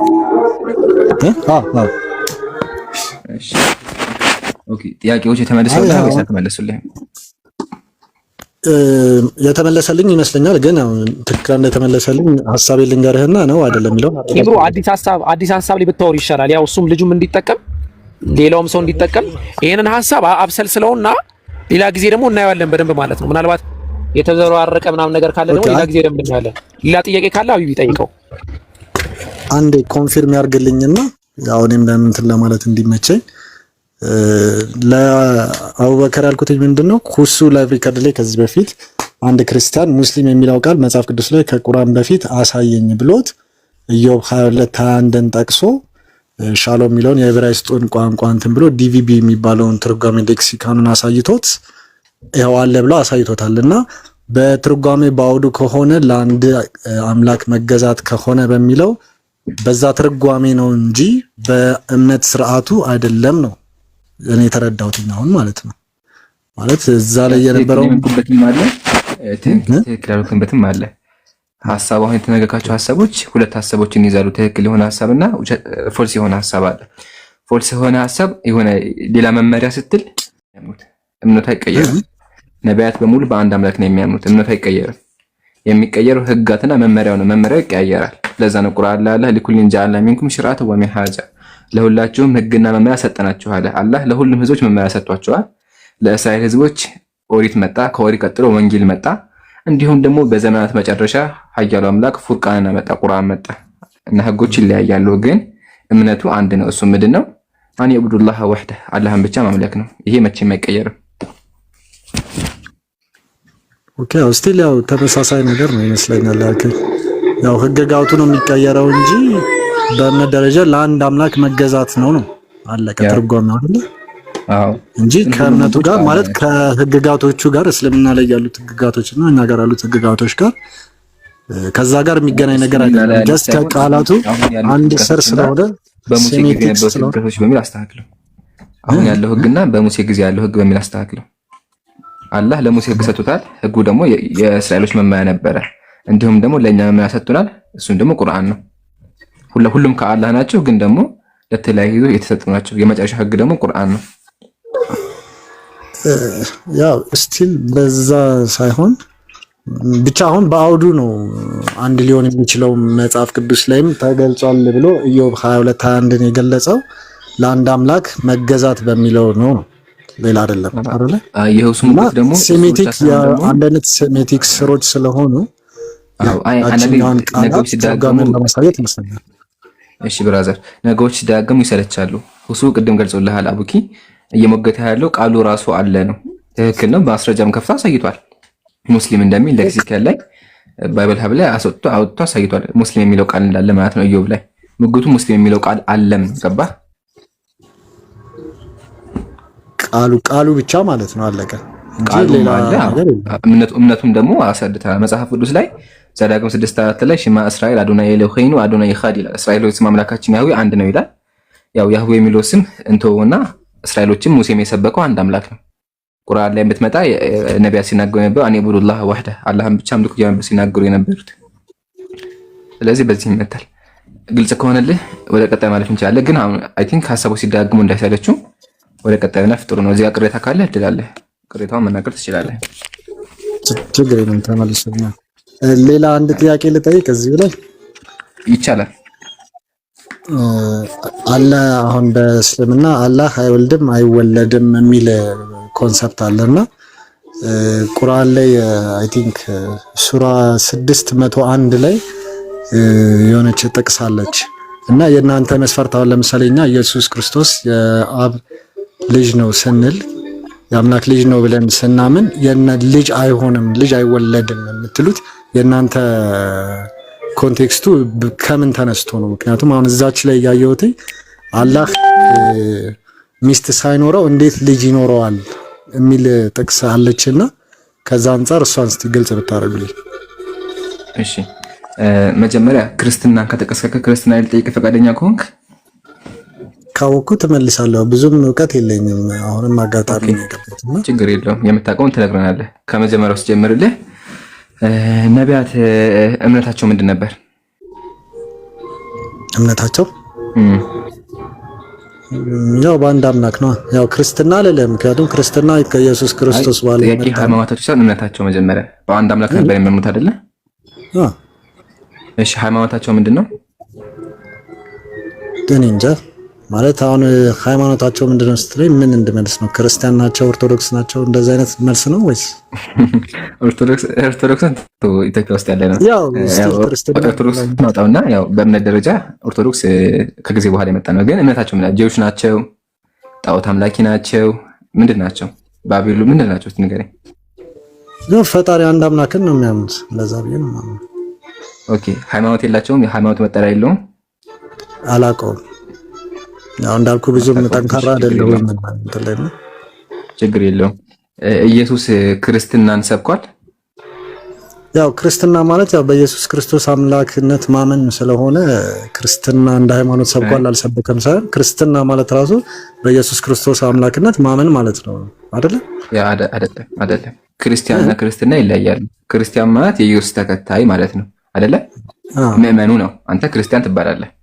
አሁን ጥያቄ ነው ክርስትና የሚባል እምነት አለ እንዴ ነው ራሱ። አሁን በእናንተ ህግጋት አላችሁ፣ መመሪያ አላችሁ። እንደዛ መመሪያ የያዘ ክርስትና የሚባል ሃይማኖት ኢየሱስ ሰብኳል? ያው ስፔሲፊካሊ እንደዚህ ባልልህም ክርስትና የሚፈጽሙት ህግጋቶች ኦብቪየስሊ መጽሐፍ ቅዱስ ላይ ያሉ ክርስቶስ ያስተማራቸው ናቸው።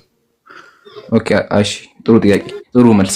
ስለዚህ አያልከኝ ያለው ያው ቃል በቃል ባይኖርም ግን ደግሞ ያው የክርስትና እምነት ኢየሱስ ያስተማራቸው አልከኝ አይደለ?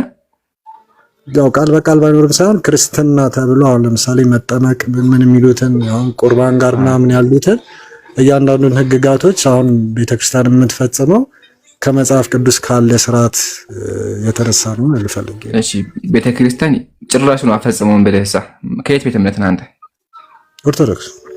ኦርቶዶክስ ነህ። እሺ ኦርቶዶክስ ላይ ምስጢራትን ታውቃለህ? እንዳልኩ ብዙም ጠንካራ አይደለሁኝም። እንደዚህ አልፎ አልፎ ነው የምሰማው። ግን በክርስትና ምስጢራት አሉ፣ ዶግማ ተብሎ የሚታመኑባቸው አሉ። ምሳሌ ምስጢረ ስላሴ፣ ምስጢረ ስጋዌ፣ ምስጢረ ቁርባን፣ ምስጢረ ትንሳኤ የተባሉ አሉ። እንዲሁም ምስጢረ ስላሴ ነገረ ክርስቶስም አለ። ያው ስለ ኢየሱስ አምላክነት እሱ ሌላ ቶፒክ ነው። አሁን እነዚህ አሉና ምሳሌ ከመጀመሪያው ስንጀምር የምታመልከው ማንን ነው? ማለት አንድ ፈጣሪ ነው። አንድ ፈጣሪ? አብ ወልድ መንፈስ። አንድ ፈጣሪ ብቻ የምታመልከው? አንድ ፈጣሪ ብቻ የምታመልከው? አዎ አብ ወልድ መንፈስ ቅዱስ። ኦኬ ስለዚህ አንድ አታመልክም ማለት ነው። ሶስት ነው የምታመልከው። ያው እሱ እኔ እንደዚህ ብዬ ላስረዳህ አልችልም። ኦብቪየስሊ እኔ ተረድቼው አምኜበት የምሄድበት ስለሆነ ግን አሁን ወደ ዋናው ጥያቄያችን ስንመለስ አሁን ያው አብ ወልድ መንፈስ ቅዱስ አብ ወልድ መንፈስ ቅዱስ ሶስት አካላት ናቸው አይደለ? ስቲል አሁን ወደሱ ኮንሰፕት ሳይሆን አሁን ልጅ የሚለው አብ ወልድ ልጅ ነው የሚለው አለና በቁርአን ላይ ሱራ 601 ላይ አላህ ሚስት ሳይኖረው እንዴት ልጅ ይኖረዋል የሚል ኮንቴክስት አለችና እሱን አስረዳለሁ ስለምን እየተወራ እንደሆነ ግን አንዴችን ጨርሳትና ከዛ እንመለሳለን። አታስብ። አሁን እዚህ ጋር ክርስቶስ አስተምሯል ስላልከኝ እሷን እያየን እንምጣ ብዬ ነው። ከነሱ መካከል ስላሴ ብቻ እንየው ዛሬ። አሁን ስላሴ መጀመሪያ ትርጉሙን ታውቀዋለህ?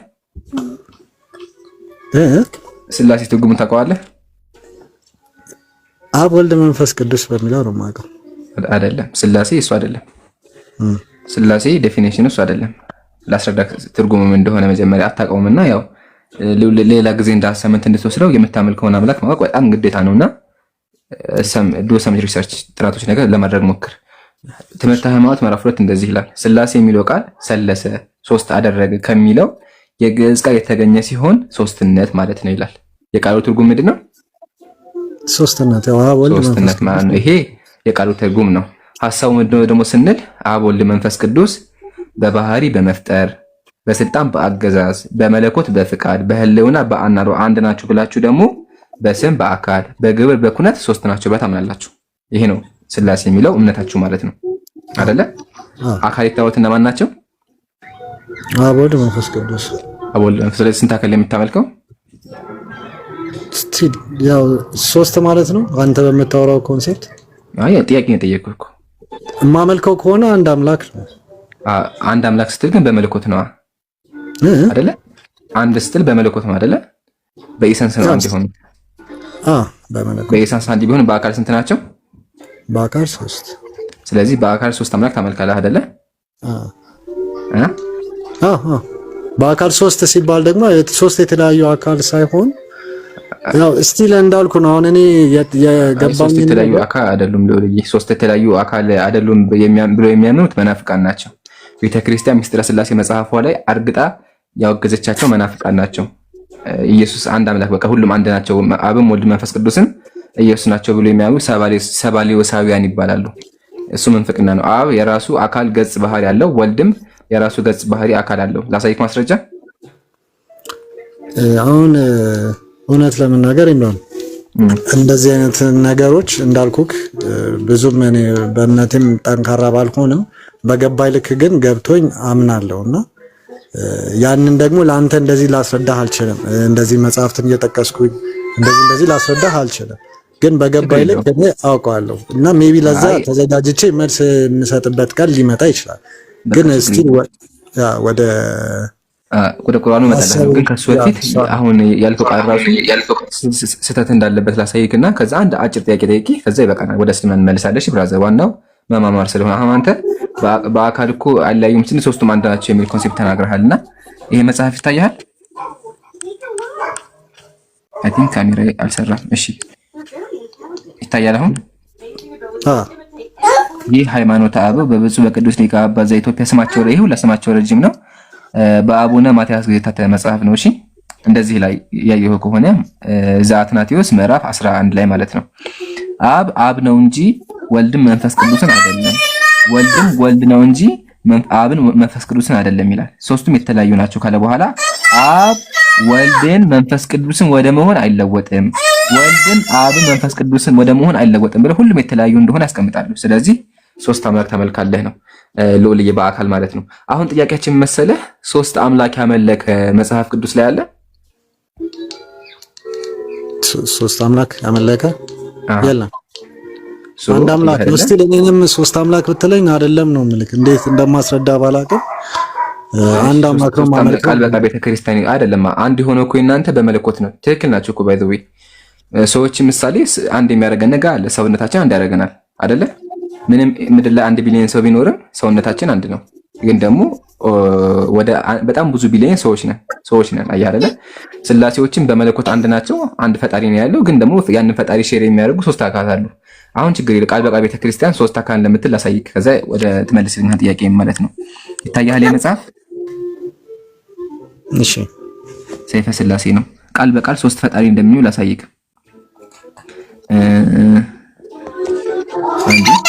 የሚታይ ከሆነ የትእዛዛቸው ባህሪ አንድ የሆነ ሶስት ጌቶች ናቸው ይላል። ስንት ጌቶች ናቸው? ሶስት። ስለዚህ ሶስት ጌታ ታመልካለህ አታመልክም? አላመልክም። ግን መጽሐፍ ላይ 3 ጌታ ይላል። ግን ያው እሱ አለና አንተም በምታወራው ኮንቴክስት ላይሆን ይችላል። ሜቢ ይሄንን ነገር ይዤ የሃይማኖት አባቶችን ጠይቄ መልስ ይዤ ልመጣ እችላለሁ። ስቲል እንዳልኩ ጠይቀናል። ግን አሁንም ስቲል አሁን መጽሐፍ ቅዱስ ላይ የሚያስቀምጠው ነገር አለ። አንድ ይችላል በቃ ያው ካላወቀው መልስ ብዬ አላስጨንቅም። ብቻ ግን ቅድምም አምናለሁ 3 አካል እንዳሉ ስላሴ ላይ።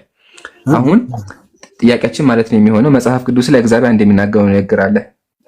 አይተው ከሆነ ላውጣልህ አንዴ። አንድ አካል አለ።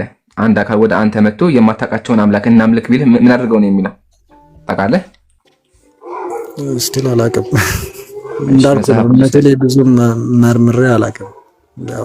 አሁን ብንጠይቀኝም ጥያቄዎች ሜቢ ባውቃው እንኳን ማስረዳበት ኮንቴክስት ልክ ላይሆን ይችላልና ችግር የለውም ነው የምነግርህ። እሺ ዘዳግም ምዕራፍ 13 እንደዚህ ይላል፣ የእናትህ ልጅ ወንድምህ ወይም ወንድ ልጅህ ወይም ሴት ልጅህ ወይም በብብትህ ያለ ወዳጅህ ወይም እንደ በብብትህ ያለች ሚስትህ እንደ ነፍስህ ያለ ወዳጅህ ና ሄደን ከምድር ዳር እስከ ምድር ዳር ጀምሮ ከአንተ የቀረቡትን ከአንተ የራቁትን አንተ ከበው ያሉትን ለአሕዛብ የሚያመልኳቸውን አማልክት አንተም አባቶችህም የማታውቋቸውን አየህ ነቢያት የሚያውቁትን አለ። ነቢያት አባቶች ነቢያት ናቸው። ነቢያት የሚያውቁትን ሌሎች አማልክትን እናምልክ ብሎ ቢያስትህ እሺ አትበለው። ታዲያ ምን ላድርገው? አትስማው፣ ዓይንህም አይራራለት። እሺ ምን ላድርገው? ተመልከት ምን ላድርገው አለ እዚህ ጋር ነገር ግን ፈጽመህ ግደለው ይላል። ስለዚህ በመጽሐፍ ቅዱስ መሰረት አንድ አካል መጥቶ ሌላን አምላክ ከሰበከ ምን ይደረጋል? አሁን እዚህ ላይ እንደሚለው ከሆነ ግደለው ነው የሚለው። ግደለው። እሺ አባቶች ስለ ስላሴ ያውቁ ነበር? አዎ ብዬ አስባለሁ። እሺ ላሳይክ ሰበር ዜና አስባለሁ ሳይሆን ባላቆም አዎ ብዬ አምናለሁ። እሺ አባቶች ስላሴን አያውቁም። ለማስረጃ ላሳይክ ይታያል። ገድለ ተክለ ሃይማኖት ፔጅ አይ ቲንክ ፔጁን አላስቀመጥኩትም። ብቻ ግን ምዕራፍ 1 ላይ እንደዚህ ለቁጥር 25 24 ላይ ሶስትነታቸው ሳይታወቅ አስቀድሞ የስላሴ ሶስትነታቸው ወልድ ሰው እስከሆነበት ድረስ ጊዜ አይታወቅም ነበር ይላል። አየህ አይታወቅም ነበር። ስለዚህ ነቢያት 3 አካል እንዳለ አያውቁም ነበር። አሁን ካላወቁ እግዚአብሔር ምንድን ነው ያለው? አንተና አባቶች የሚያውቋቸው ነቢያት የሚያውቁትን አምላክ ካመለከ ግደለው ይላልና ይሄን እንዴት ተፈተዋለህ? መጽሐፍ ቅዱስ ላይ እግዚአብሔር አባቶች የሚያውቁትን አምላክ እናምልክ ካለ አንድ ሰው ግደለው ይላል። እዚህ ጋር ደግሞ ስላሴን አባቶች እንደሚያውቁ ተጽፏል። ስለዚህ ነቢያት ስላሴን ካላወቁ እናንተ ያደረጋችሁ ያላችሁ ነገር የሚያስገድል ነው ማለት ነው። እቺኛዋን ትርጉም ማለት ነው አንዴ ትንሽ ሰፋ አድርገው። እሺ ሶስትነታቸው ሳይታወቅ አስቀድሞ የስላሴ ሶስትነታቸው ወልድ ሰው እስከሆነ ድረስ አይታወቅም ነበር የሚለው አይደለ? ኦኬ እንደዛ ከሆነ ወልድ ሰው ከሆነ ሶስትነታቸው ታወቀ ማለት የሚለውን ትርጉም አይሰጥም? ይሰጣል። ትክክል ነው። ግን ወልድ ሰው የሆነ መቼ ነው? ያው ክርስቶስ ከ2000 ዓመት በፊት ነው። ነቢያት ደግሞ ከ10,000 ዓመት በፊት ነበር የነበሩት እና አብርሃም ምናምን። ስለዚህ እና አብርሃም አያውቁም ነበር ስለ ስላሴ። ለምን? አብርሃም ኢየሱስ የአብርሃም ዘር ነው። አብርሃም አስቀድሞ ነበር የነበረው። ስለዚህ ስለ ስላሴ አያውቅም። መጽሐፍ ቅዱስ ደግሞ ነቢያት የማያውቁትን አምላክ የሰበከ ካለ ግደሉት ይላል። ስለዚህ እናንተ ያመለካችሁ ያላችሁት የሚያስገድል ነው እያልኩ ነው ያለው። ከተረዳኝ እኮ ክርስቶስ ወልድ ሲሆን ደግሞ ሶስትነታቸው ታወቀ ይላል። ስለዚህ ሶስትነታቸው ታወቀ ደግሞ እኮ ያውን ያለውት አሁን ነው። ሶስትነታቸው ታወቀ ደግሞ ነቢያት አያውቁትማ። ችግሩ እኮ አሁን እግዚአብሔር ነቢያት ካላወቁት አትከተሉ አለ እግዚአብሔር። ነቢያት ካላወቁት አትከተላቸው አለ አይደለ? በጣም ጥሩ። ግን እዚህ ጋር ደግሞ ሶስትነታቸው የታወቀ ነው ወልድ ሰው እስከሚሆን ድረስ። ስለዚህ ነቢያቶች የሚያውቁት ደግሞ ወልድ ሰው ሳይሆን በፊት አያውቁም ይላል አይደለ? ወልድ ሰው ሲሆን ግን ታወቀ ማለት ነው። ማን ያወቀው? እኛ አወቅን ማለት ነው። ስለዚህ ስላሴን እናምናለን ማለት ነው። እንደዛ አይነት ሴንስ ይሰጣል። ግን ያው አዲስ ኪዳን ላይ ስላሴ የለም አስረዳሃለሁ። መጽሐፉ እንደዛ ቢልም የለም። ግን አሁን ምክት የመሰለህ የለም እርግጠኛ ባልሆንም መጨረሻ በአብ ወልድ በመንፈስ ቅዱስ አጥምቋቸው የሚል አለ። ኢየሱስ ክርስቶስ ተናገረ። ቆይ እመጣለሁ፣ ችግር የለም። ሁሉንም እመታቸዋለሁ። እሱ ጥቅስ ጭማሪ ጥቅስ ማሳይካለሁ። የመጽሐፍ ቅዱስ ክፍል አይደለም። አሁን እሱ ሳይሆን ወገኔ ሐሳብ የመሰለ እግዚአብሔር ላሳይ ጥቅሱን እንዳም ያየነው እንዲሆን ላሳይ ጥቅሱን ላውጣለህ። ይኸው እግዚአብሔር ምንድነው እዚህ ጋር ያለው? ያው አንተ የማታውቃቸውን አለ። ያው አንተ አባቶችህም የማታውቋቸውን አለ። አባቶች ነቢያት ናቸው። ነቢያት የማያውቋቸውን አማልክት እናምልክ ብሎ ቢያስትህ አለ። ነቢያት በመጽሐፉ መሰረት ስላሴን ያውቁ ነበር ወይስ አያውቁም? እዚህ ላይ እንደሚለው ከሆነ አያውቁም ነው የሚለው አይደል? ኦኬ። ስለዚህ ካላወቁ መጽሐፉ ደግሞ ነቢያት ያላወቁትን አምላክ የማታውቋቸውን ነቢያትም የሚያውቋቸውን አምላክ እናምልክ ብለህ እሺ አትበለው ይለኛል። ስለዚህ አንተ ወደኔ መጥተህ ነቢያት ያላወቁትን የመሰብክ ከሆነ አልቀበልህም። ማድረግ አለብኝ ያው ፈጽመህ ግደለው ነው የሚለው መጽሐፍ ቅዱስ። ስለዚህ አንተ መገደል አለብህ ወይም ደግሞ መጥፋት አለብህ። ለምን? የነቢያትን አምላክ እየሰበክ አይደለም። ነቢያት ደግሞ ስላሴ ነው እኮ። ያው ስላሴ የታወቀው ወልድ ክርስቶስ ሰው ሲሆን ነው እያልከኝ ነው አይደለ? መጽሐፉ ደግሞ አባቶች የማያውቁት አትከተል ይላል። አባቶች ደግሞ ከኢየሱስ በፊት ነበር የነበሩት። ኢየሱስ ከ2000 ዓመት በፊት ነበር የመጣው። ነቢያት ደግሞ ከ10,000 ዓመት በፊት ነበር የነበሩት። አየህ ችግሩ ይሄ እኮ ነው። ስቲል ለኔ አልታየኝም ችግሩ። ምክንያቱም አሁን እንደዛ የሚል ከሆነ ወልድ ሰው እስከሚሆንበት ድረስ ነው ያልከኝ። ወልድ ሰው ከሆነ ደግሞ ሶስትነታቸው ታወቀ ነው አይደለ? ያው አንተ በምታመጣልኝ ሪዝኒንግ ማለት ነው። ግን እሺ በአንተ ሎጂክ ሊሄድና ከኢየሱስ በኋላ የመጣ ነብይ አለ? አይ የለም። አየህ እዚህ ጋር ደግሞ አባቶችም የማታውቋቸውን ይላል። ስለዚህ ከኢየሱስ በኋላ ነብይ ካልተነሳ ነቢያት ከኢየሱስ በፊት ከነበረ የነበሩት እምነታቸው ትክክል አይደለም ማለት ነው። አትቀበለው እሺ አትበለው ነው ያለው። ይታያል። ስለዚህ አባቶች የሚያውቁትን ለምን ታመልካለህ? መጽሐፉ እግዚአብሔር አስቀድሞ ለሙሴ ምን አለ? አባቶች የሚያውቁትን አትከተል ብሏል።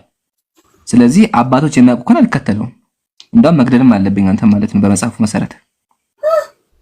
ሐሳባችሁ ያ ገብቶኛል፣ ሐሳብ ገብቶኛል። ያው ሊትራል ሚኒንጉን ነው እየወሰድክ ያለውና እኔ ደግሞ እያልኩ ካለሁት ወልድ አምላክ ክርስቶስ አምላክ ሰው ሲሆን ያንን ነው እኛ ያለነው በአዲስ ዘመን አዲስና የብሉይ በቃ ችግር የለውም። ያው ነቢይ አሁን መጀመሪያ እዚህ ጋር እናሳጥረውና ነቢያት እንደሚያውቁ ተስማምተናል። ያው ተስማምተናል ሳይሆን አንተ በምታነበው ነገር እንደዛ ነው የሚለው ብዬ ልመናለሁ። ምክንያቱም ያው ብዙ ቤተክርስቲያን መጽሐፍ ነው ያቀረበው። ስለዚህ መጽሐፉ ይላል አይተኸዋል። በቃ ተባረክ። ስለዚህ ነቢያት አያውቁትም ጨረስን። አሁን አዲስ ኪዳን ላይ ናና ኢየሱስ ያውቃል ስላሴ ኢየሱስ ያውቃል ስላሴ ማለት ራሱ አምላክ አይደል እንዴ? ስላሴ ማለት እኮ ኢየሱስ አምላክ ማለት አይደለም። ስላሴ ማለት አብ ወልድ መንፈስ ቅዱስ በአካል ሶስት በመለኮት አንድ ነው። ይሄን አስተምሮ ኢየሱስ ያውቀዋል? አዎ ይመስለኛል። ምክንያቱም አንዳንድ ጥቅሶች ላይ እኔና አብ አንድ ነን የሚል አለ። ዮሐንስ ወንጌል መጀመሪያም ላይ ስቲል አንድ ቢሆን እግዚአብሔር ቃልም ከእግዚአብሔር ጋር ነበር፣ ቃልም እግዚአብሔር ነበረ፣ ቃልም ሥጋ ሆነ የሚል አለ። ይሄም እሱን ያሳያል ብያምናለሁ። ችግር የለውም። እሱ አክቹዋሊ የኢየሱስ አምላክ ነው የሚል ጥቅስ ነው። መንፈስ ቅዱስ ሳይት ገባ። ስላሴ ማለት እኮ አብና ወልድ ብቻ ሳይሆን ስላሴ ማለት አብ ወልድ መንፈስ ቅዱስ ነውና ስላሴ መንፈስ ቅዱስ ሳይት ገባ አለ። ያው እኔ ስቲል እንትን ላይ ይችላል እንጂ የት ነው ያለው? አሁን እስካሁን ያሳየኸኝ ኢየሱስና አብና ያሳየኸኝ። አክቹዋሊ እኔና አብ አንድ ነን ማለት የሐሳብ አንድነት ነው። ከፈለክ አሳይካለሁ። ሐዋርያት ራሱ አንድ ናቸው። አብና ኢየሱስ አንድ እንደሆኑት ሐዋርያትም አንድ ናቸው። እሱን ተወዲያ ጊዜ እናወራበታለን። አሁን ጥያቄያችን ስላሴ ማለት ኢየሱስና አብ ብቻ ማለት ሳይሆን አብ ወልድ መንፈስ ቅዱስና መንፈስ ቅዱስ የት ገባ? እስኪ ያው ፈልጌ ላምጣላ። ምክንያቱም እንዳልኩ ነው እኔ ሬዲ ሞኝ አልገባሁም ብዙም እንትን አልልምና ለዛች ጥያቄ ስለነበር የገባሁት። ደስ ያለ በጣም ባይዘቤ በጣም በህይወቴ እንደዚህ ተረጋጋለ ቢካረ ቆይቻለሁና በጣም ላደንቅ እፈልጋለሁ። ልዑል የምር በጣም ረጋ ያልክ ሰው ነህ። እንደዚህ አይነት ሰው ነበር የምንፈልገው። አላህ ሂዳያ ይስጥህ። በቃ አንብበህና እሺ። ኦኬ እሺ ቴንክ ዩ። እሺ ወደ ቁርአኑ እንመለስ። ቁርአኑ ኢምሩ ሰለማት እንዳይዘረግፋቸው ትንሽ ተፈስ አየሽ። እሺ አንቀጹ ይሄ ነው። እሺ ያቀረብከው ማስረጃ እንደዚህ ይላል። አንብብልህ አማርኛውን። እርሱ ሰማያትና ምድርን ያለ ቤቴ ፈጣሪ ነው። ለእርሱ ሚስት የሌለችው ስትሆን ለእርሱ እንዴት ልጅ ይኖረዋል? ነገርንም ሁሉ ፈጠረ ይላል አይደለ? ጥያቄ እዚህ ጋር ነው አይደለ? ሚስት የሌለችው ስትሆን የሚለው እሺ ያው አማርኛ ሚስት ይለዋል፣ ግን መጀመሪያ ሚስት አይደለም የሚለው። እሺ ሚስት ብቻ አይደለም የሚለው። አረበኛው ላንብብልህ። አነ ኩኑ ለሁ ወድ ወለም ተኩን ለሁ ሳሂባ ነው የሚለው። ሳሂባ ማለት ደግሞ ትርጉሙን ላሳይክ። ምሳሌ ይሄ ቁርአን ከታየ እንግሊዘኛ ቁርአን ምን ብሎ ያስቀመጠ ይታያል? ኮምፓኒየን ማለት አጋር ማለት ነው። እሺ ስለዚህ ለአላህ አጋር የሌለው ሲሆን እንዴት ልጅ ይኖረዋል ነው። እሺ ልጅ እንዴት ነው የሚገኘው? ያው ባልና ሚስት አይደለ? ወንድ ባልና ሚስት ሲገናኙ ነው አይደለ? ወንድና ሴት አንደኛ። ሁለተኛ ደግሞ በማደጎ አይደለ? በማደጎ ያው ልጅ ተታደጎአለ ያ አንድ ያንን ልጅ ሴንስ ያው ልጅ የሚለው ሴንስ በዚህ ጋር ይመስለኛል ከዘር ጋር የተገናኘ ይመስለኛል አይደል? በሱም ማቆም እንችላለን። ማደጎ ሳይሆን ዘር በሚለው ይመስለኛል። ያ ችግር የለውም። በሱ እንቀበለውና አሁን ይሄን ከተስማማ ማለት ነው ጂኖች ምን አሉ መሰለህ? ጂኖች ምን አሉ? ሱረቱል ጂን ላይ ወአንሁ ጀዱ ረቢና መተኸዘ ሷሂበተን ወላ ወለድ አሉ። አላህ ጥራት ይገባውና ልጅም ሚስትም አላዘን ብለው ንስሐ ገቡ ጂኖች ከጂኖች ክፍሎች ማለት ነውና አስቀድሞ በጣዖት አምላኪያ ምን የሚል ሐሳብ አለ? እንዲሁም በጂኖች አላህ ሚስት አግብቶ ልጅ ወለደ የሚል ሐሳብ አለ። ከኔ ጋር ነህ? ኦኬ።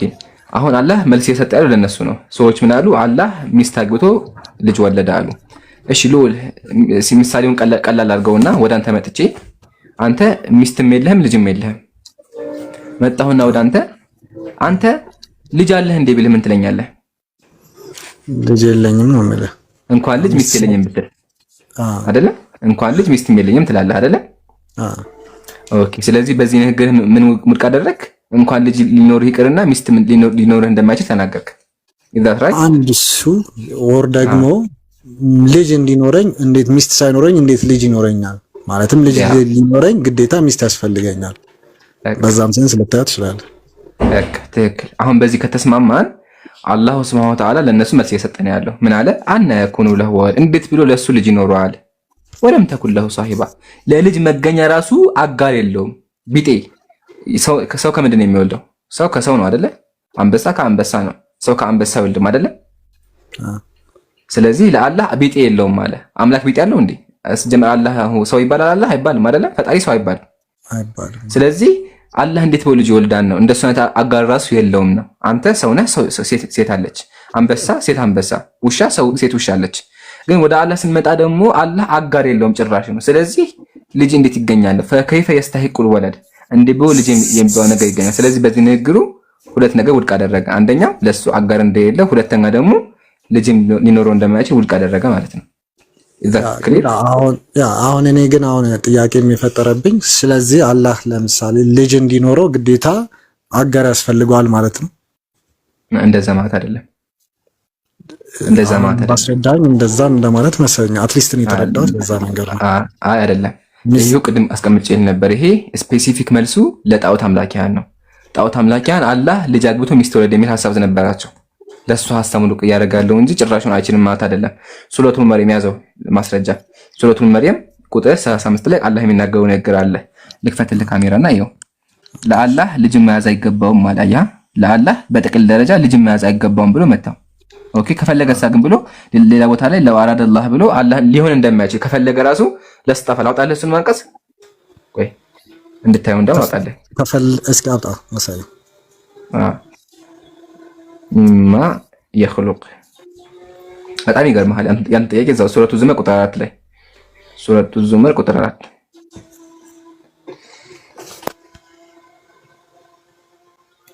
ዙመር እዚህ ጋር ልክፈትልህ አይደለ? እጅ ላይ ቁርአን ስለሌለ አይዋ ይታያል። ልውል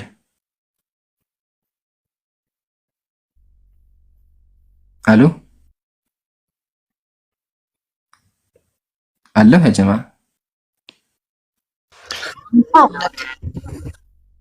ኦኬ። ልውል ካለሁ አለሁ በለኝ። ቀጥ ይላል። ኢምራን እየሰማሁ ነው። እሺ አላህ ቁርአን ላይ ምን አለ? አላህ ልጅን መያዝ በፈለገ ኖሮ ከሚፈጥረው ፍጥረት ውስጥ ይመርጥ ነበር፣ ጥራት ተገባው። እሱ አሸናፊ አንዱ አላህ ነው። አላህ አይደለ? ከፈለገ ከፍጥረቱ መያዝ ይችል ነበር። ግን ይሄ ራሱ ለው የሚለው ቃል በአረበኛ አፍራሽ ነው። ምሳሌ ልዑል ሴት ቢሆን ብዬ ብናገር ሴት አይደለህም ማለት አይደለ? ሴት የምትሆን አትችልም ማለት ወንድ ነህ ማለት ነው። ይሄ ለው የሚለው ቃል ራሱ በአረበኛ ኢፍ የሚለው ወርድ the word if አፍራሽ ነው እንደማይሆነ። ስለዚህ ጥራት ተገባው አለ። ቀጥሎ ምን አለ ቁርአን ላይ? ለአላህ ልጅ መያዝ አይገባውም ከጉለት ሁሉ ጠራ ብሎ ልጅ መያዝ ራሱ ድክመት እንደሆነ። ለምን ልጅ ራሱ የሚያስፈልገው ተተኪ ስለሆነ አላህ ተተኪ እንደማያስፈልገው ዘጋ ማለት ነው። ነገርን በሻ ጊዜ ሁሉ ቀጠለ። ስለዚህ ለአላህ ልጅ መያዝ እንደማይገባው መተው። ከፈለገ ግን ያው እዚህ ጋር ከፍጥረት ጋር መያዝ ይችል ነበረ። ስለዚህ አላህ ኃያል ነው፣ የፈለገውን ማድረግ ይችላል። ግን ለልቅና አይገባም፣ ለባህሪው አይገባም ነው። ለባህሪው አይገባም ነው እንጂ ከፈለገ ማድረግ ይችላል ነው። ቁርአኑ እኮ ራሱ እንደዛ ላይ እኮ ግን የማይሆን ነገር ነው። ከፈለገ ማድረግ ይችላል ግን የማይሆን ነገር ቢሆን በፈለገ ነው እኮ ቁርአኑ። ግን በፈለገ የሚለው ቃል ራሱ አፍራሽ ነው። ልውል ምሳሌ አንተ ልውል ሴት መሆን ትችላለህ? አልችልም። ግን ያው አሁን በዚህ ሎጂክ እንሂድና ለፈጣሪ ግን አፍራሽ አይኖርማ። አሁን አንተ ደካማ ነህ አይደለ? አላህ ግን ኃያል ነው አይደለ? ኃያል ነው። ስለዚህ አላህ ምን አለ ቁርአን ላይ ለአላህ ልጅ መያዝ በፈለገ ኖሮ አለ። አላህ ልጅ መያዝ በፈለገ ኖሮ ምን አድርገና ከሚፈጥረው ውስጥ የሚሻውን ይመርጥ ነበረ። ችሎታው አለው አላህ ልጅን ከፍጥረታቱ መምረጥ ይችል ነበረ። ኦኬ ግን ቀጥሎ ምን አለ? ጥራት ተገባው አለ። ጥራት ተገባው። ይሄ ለአምላክ እንደማይገባ መጣው። ቀጥሎ ምን አለ? ለአላህ ልጅ መያዝ አይገባውም ከጉድለት ሁሉ ጠራ ብሎ ጉድለት እንደሆነ ተናገረ። ለምን ልጅ መያዝ ራሱ ጉድለት ነው ማለት ነው። ስለዚህ እንደማይሆን ተናገረ። ከፈለገ ግን አያህ አላህ ኃያል ነው፣ ይችላል፣ ግን ለሱ አይገባውም። ይችላል ግን አይገባውም። ያው ሴንሱ ይችላል ግን አይገባውም ነው በእናንተ ማለት ነው። ስለዚህ አሁን በእኛ ኢየሱስ ክርስቶስ ልጅ ነው ብለን ስናምን እንዴት ይሆናል የምትሉት ያው ከእናንተ ኮንቴክስት ነው እንጂ ፈጣሪ ሁሉን የሚችል ከሆነ በእኛ ሴንስ አይሆንም ብላችሁ እንትን ልትሉ አትችሉም አይደል? ይሄ ደግሞ አያስኬድህም፣ ይለያያል። እንዴት እንደሚለያይ ላስረዳ። ፈርስት ኦፍ ኦል ከመጀመሪያው ሲጀምርልህ በእናንተ አምላክ ሁሉ ነገር መሆን ይችላል። አምላክ ሁሉ ነገር መሆን ይችላል። አምላክ ሁሉ ነገር መሆን ይችላል። አዎ ብዬ አምናለሁ፣ ግን ኮንቴክስቱን ደግሞ አስረዳኝ። እሺ ፈጣሪ ጩጫ መሆን ይችላል። እግዚአብሔር ጩጫ መሆን ይችላል። ጩጫ ምንድን ነው? ጩጫ አታውቅም? እሺ ጩጫ ትላገለ ጩጫ አልገባኝም። እሺ ጉንዳን መሆን ይችላል። አምላክ አይገባውም ነው የምልህ። ግን መሆን ይችላል። ጥያቄ ለሱ ከሻ ለምን አይችልም ማለት ምንም ነገር መሆን ይችላል። ከሆነም ደግሞ እሱ የራሱ ምክንያት አለው ነው አይደለ? ግን ደግሞ ጩጫ ሊሆን አይችልም ማለት ጩጫ ሆነ ማለት ሲጀመር ይሄ ፋላሲ ጥያቄ ነው። ፋላሲ ጥያቄ ማለት መሰለህ ምሳሌ እኔ አንድን አካል ሙሉ ኃያል ነው ካልኩ በኋላ ደካማ ነው ብለህ ያስኬዳል? አንድን ኃያል ፈጣሪ እኮ አንተ አምላክ ፈጣሪ ነው ስትል እኮ እያልክ ያለው በቃ ኃያል ነው እያልክ ያለው አይደለ? የሁሉ ነገር በላይ ነው እያልክ ያለው። ግን ደግሞ በቆዳ ገድበህ እግዚአብሔር ጢንዛ ሆነ ስትል ደካማ አደረግከው። ይሄ ራሱ ጥያቄው ፋላሲ ስህተት ያለበት ጥያቄ ነው። ይሄ ለአምላክ ራሱ አይጠየቅም። ምሳሌ ኤቲክሶች ምን ብለው ይጠይቃሉ? ያው ተሰምተህ ከሆነ ብዙ ጊዜ እንደቀልድ የሚነሳ ፈጣሪ የማይሸከመውን ድንጋይ መፍጠር ይችላል ይለዋል። ይችላል? የማይሸከመውን ድንጋይ መፍጠር ይችላል እግዚአብሔር? አይችልም። ማለት እኔ እንጃ። ጥያቄውም ልክ ነው ብዬ አይመስለኝም። አየህ ልክ አይደለም ጥያቄው። አይችልም መልሱ ጥያቄው ትክክል አይደለም ነው። ለምን እኛ አላህ ፈጣሪ ነው ስንል የሁሉ ነገር ኃያል ነው ከሱ በላይ ምንም ነገር የለም እያልን ነው። ድጋሚ ደግሞ የማይሸከመው ስትል ደግሞ የማይሸከመው ከሆነ ስለዚህ አላህ የማይችለው ነገር አለ እያልክ ነው ያለው። ስለዚህ አላህ ደካማ ነው እያልክ ነው ያለው። በተዘዋዋሪም ወደ እስልምና ስንመጣ አላህ ልጅ ወለደ ማለት ጉድለት ነው ለአላህ። ስለዚህ ጭራሽ ነው ሊገባው አይችልም። ለዛ ነው ለአላህ ልጅ መያዝ አይገባውም ከጉድለት ሁሉ ጠራ ነገርን በሻ ጊዜ ለእርሱ የሚለው ሁን ብሎ የተናገረው። ስለዚህ ለሱ ለልቅና ነው አይገባም ነው። ያ አንተ ራሱ መለስከው። አሁን ወደ ክርስትና መምጣና እናንተ ብላችሁ ነው የምታምኑት። ያው ክርስቶስ ሰው ሆነ ነው አይደለ? ስለዚህ ያ እናንተ አይደለም። ኢየሱስ ስንት ልደት አለው? ኢየሱስ ስንት ልደት አለው? ኢየሱስ እኔ እንጃ ማለት አላውቅም። ኢየሱስ ሁለት ልደት አለው። እሺ ቅድመ ዓለምና ከዛ ደግሞ ከማርያም ማህፀን። እሺ ቅድመ ዓለሙ ማለት ቅድመ ዓለም ከአብ ተወልዷል። ኢየሱስ ነበረ ነው የሚለው አይደለ ቃሉ? አይ ተወልዷል። ነበረ ማለት እኩል አት ዘ ሴም ታይም ኤግዚስት የሚያደርግ ነገር ነው አይደለም ማለት በዮሐንስ ወንጌል ላይ እንደዛ ነው የሚለው። አይ በመጀመሪያ እግዚአብሔር ነበረ፣ ቃልም ከእግዚአብሔር ጋር ነበረ ነው የሚለው ማለት አት ዘ ሴም ታይም ሌላ ፖይንት ነበረ ሲባል ሌላ ፖይንት ነው። ግን አሁን ለሰጠ የፈለኩት ኢየሱስ እግዚአብሔር እንደወለደው አታውቅም? ኢየሱስ እግዚአብሔር እንደወለደው አታውቅም? እግዚአብሔር እንደወለደው መወለድ ማለት ለምሳሌ አሁን በመጀመሪያ ኤግዚስት ሲያደርግ ወደ ኤግዚስታንስ መጣ ለማለት ፈልገህ ነው? ያ ተወልዷል ኢየሱስ ሊትራሊ እኮ ከነን ኤግዚስታንት ወደ ኤግዚስታንት መጣ ነው።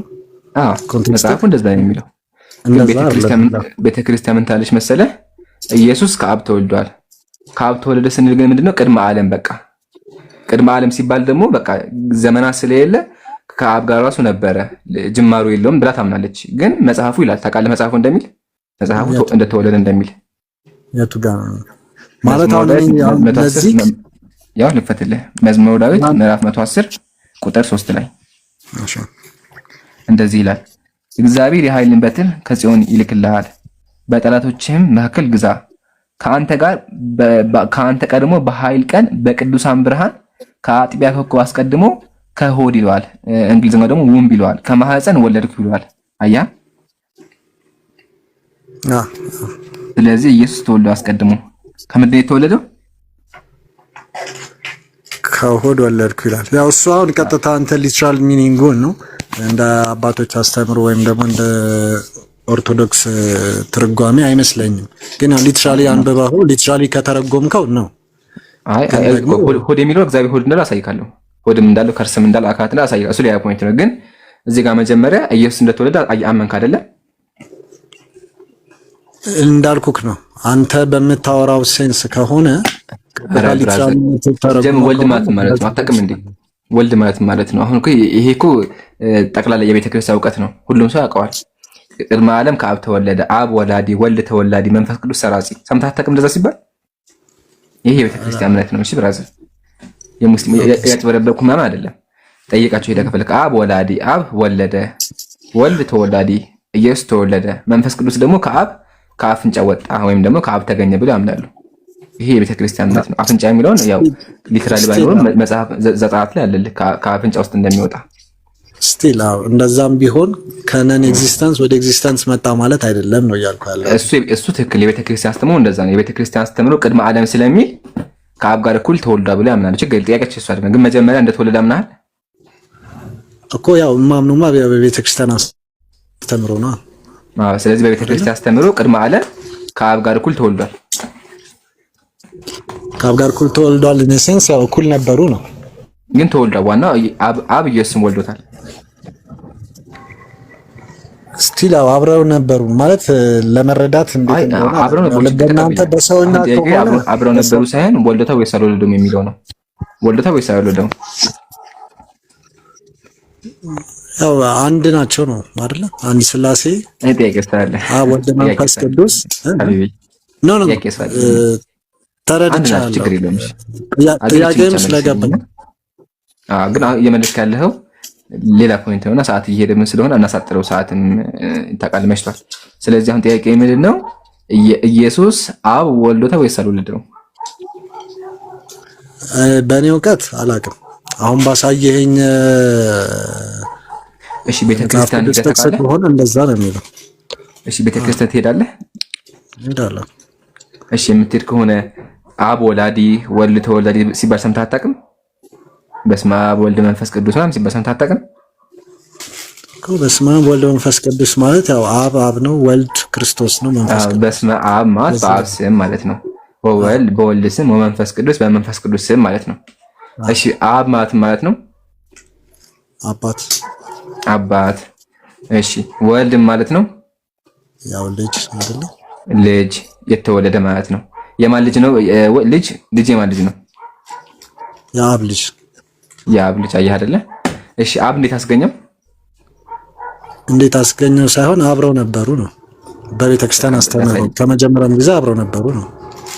ቅድመ ዓለምም ነበረ ማለት አይቀዳደሙም አይደለ? በቤተክርስቲያን አስተምረው እኮ አይደለም እንደሚቀዳደሙ አሳይካለሁኝ። ይቀዳደማሉ። ግን አሁን ጥያቄያችን መቀዳደም ሳይሆን እንደተወለደ ነው። ችግር የለም ላሳይክ በመጽሐፍ ይታያል። እንዝራ 7 እንደዚህ ይላል። በድርሳን ሩፋኤል ሶሪ በአብ ስም አምነን አብን ወላዲ ብለን ምን ማለት ነው? አብ ወላዲ ብለን ማለት አባት ማለት ነው። ወላዲ ብለን ይላል እኮ አባት እንደማለት ነው። ከአብ ወልድ ተገኘ ማለት ነው። አይዋ በሱ ታምናለህ? አዎ በቃ ፖይንት እኮ እሱ ነበረ። ስለዚህ ኢየሱስ የተወለደ እንደሆነ ታምናለህ? አዎ በቃ እሺ ከምን ወለደው? መወለድ ኢን ሴንስ አሁን በሰውኛ እያየኸው ነው የሚመስለኝ አይደል? እሺ አይ ከምን ወለደች ብቻ ንገረኝ። ከምን ወለደው ሳይሆን አሁን እኛ የምንረዳው ይመስለኛል፣ ከተሳሳትኩም አላውቅም። መወለድ ማለት ከሱ መገኘት እንደማለት ነው። አይ እሺ ያው የራሱ መንፈስ ማለት ነው፣ ከሱ መገኘት ማለት ነው። ባይ ዘ ዌይ ሶርስ እንደማለት ነው። በሷ አነጋገር ራሱ ትክክል ነው። ሶርስ ብሎ ያምናል አውቃለሁ። ግን በዚህ አነጋገር ብቻ ራሱ ልዑል በጣም ገራሚ ነገር ተናግረሃል። ስለዚህ የሁሉን ነገር አስገኘ አብ ነው ማለት ነው። እሺ እሱን ወደ ጎን እናገው፣ ሌላ ጊዜ የምናወራበት ርዕስ ነው። ያው አንተም ውስጥ አስገኘ ሳይሆን ሶርስ፣ አሁን ላኪና ተላኪ ከሆነ አሁን ስለዚህ የሁሉን ነገር ምንጭ አብ ነው ማለት ነው። አሁን በአንተ ንግግር መሰረት ኢየሱስ የተወለደ ከሆነ ኢየሱስን ያስገኘው አብ ከሆነ አብ ነው ኃያል ማለት ነው። ኤኒዌይ ችግር የለውም። እሱን ቶፒካችን አይደል። እዚህ ጋር ከሆድ ወለድኩ ይላል። ከሆድ ወለድኩ ማለት ነው ያው ከኔ ወጣህ ይመስለኛል። አላውቅም ግን አሁን ስመልስልህ ቀጥታ ጭንቅላት ላይ እሺ ማህፀን እንደሚለው አሳየህ። ከማህፀን ወለድኩ እንደሚለው አሳየህ።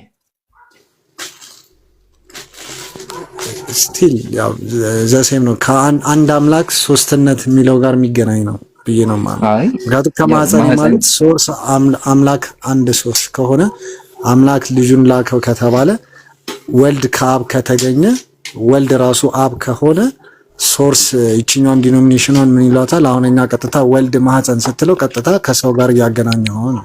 ግን በሌላ ኮንቴክስት ሲታይ አብ ራሱ ሆኖ ከራሱ ተገኝቶ ከራሱ ከተላከ በዛ ሴንስ ነው ብዬ ነው ማለት። ያ ችግር የቤተክርስቲያን አስተምሮ ይሁንልህ ሳይሆን የቤተክርስቲያን አስተምሮ እንደዛ ይመስለኛል አይደል? አይ አይደለም። የቤተክርስቲያን አስተምሮ ጭራሽ እንደሱ አይደለም። ለዛ ነው ቤተክርስቲያን ሄደ መማር ያለብህ ያልኩህ ቅድም። ለዛ ነው ጭራሽ ነው አላወቅኩም። የቤተክርስቲያን አስተምሮ አብ ወላዲ ወልድ ተወላዲ መንፈስ ቅዱስ ሰራጺ ነው። አብ ኢየሱስን ወልዶታል። አብ የሁሉ ነገር ምንጭ ነው። ከአብ ደግሞ ወልድና መንፈስ ቅዱስ ይወጣሉ ነው። ጥያቄ መንፈስ ቅዱስ ከአብ ነው የሚወጣው አይደለም? ስለዚህ የሁሉ ነገር መሰረት ነው አብ ማለት ነው መንፈስ ቅዱስ አይደል? እሱ ራሱ አምላክ ነው። መንፈስ ቅዱስ ራሱን የቻለ ፐርሰን ራሱን የቻለ አካል አለው። አሁን እሱን ተወውና ልዑል፣ ስለዚህ የሁሉ ነገር መሰረት አብ ነው አይደለ? የሁለቱ መገኛ አባት ነው። እሺ ኢየሱስ ያ መገኛ ነው። ኢየሱስ አብን አስገኝቶታል። አንድ ናቸው ማለት አንድ ነው አስገኝቶታል ሳይሆን አንድ የተባሉት እኮ በመለኮት ነው። በአካል ሶስት ናቸው አትርሳ። አሁን በአካል ሶስት ስለሆኑ ኢየሱስ አብን አስገኝቶታል እንጃ ማለት መልሱን ልመልስልህ አልችልም። እንዳልኩ አያ አላስገኘም። ወላሂ ቤተክርስቲያን ራሱ ለዛ ነው አብ ወላዲ ወልድ ተወላዲ የምትለው። አብ ወላዲ ነው፣ አብ አስገኝ ነው፣ ተገኝ አይደለም። አብ የሁሉ ነገር አስገኝ ነው እንጂ እሱ የተወለደ አይደለም። ላውጣልህ ራሱ ቃል በቃል ታምናለች ቤተክርስቲያን።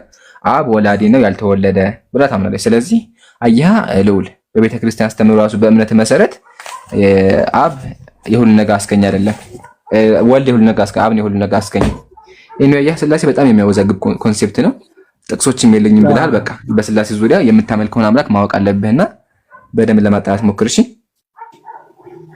ኦኬ፣ እሺ ችግር የለም። ግን ስቲል አሁን የልጁ ጉዳይ አልተመለሰልኝም። ግን ሌላ ቶፒክ አላችሁ ወጥ እናች ከረዘመባችሁ? አረ ችግር የለም። እኔ እኮ ተመለሰልኝ ትላለህ እንዴ? ወደዚህ የመጣሁት የትኛው ፓርት አልተመለሰልኝም? ሚስት ሳይኖረው እንዴት ልጅ ይኖረዋል የሚለው ማለት ነው። እሱ የትኛው ቅር አለ ማለት የተረዳውበት ኮንቴክስት ልጅ እንዲኖረው ግዴታ ሚስት ያስፈልገዋል በሚለው ኮንቴክስት ነው። ከሰማይ ሱረቱ ዙመር ላይ አንብበዋል። የሰጠውን ሱረቱ ዙመር ቁጥር 4 ላይ እኮ አላህ ልጅ ማያስ ከፈለገ ከሚፈጥረው ፍጥረት ይዛ ይላል አይደለ?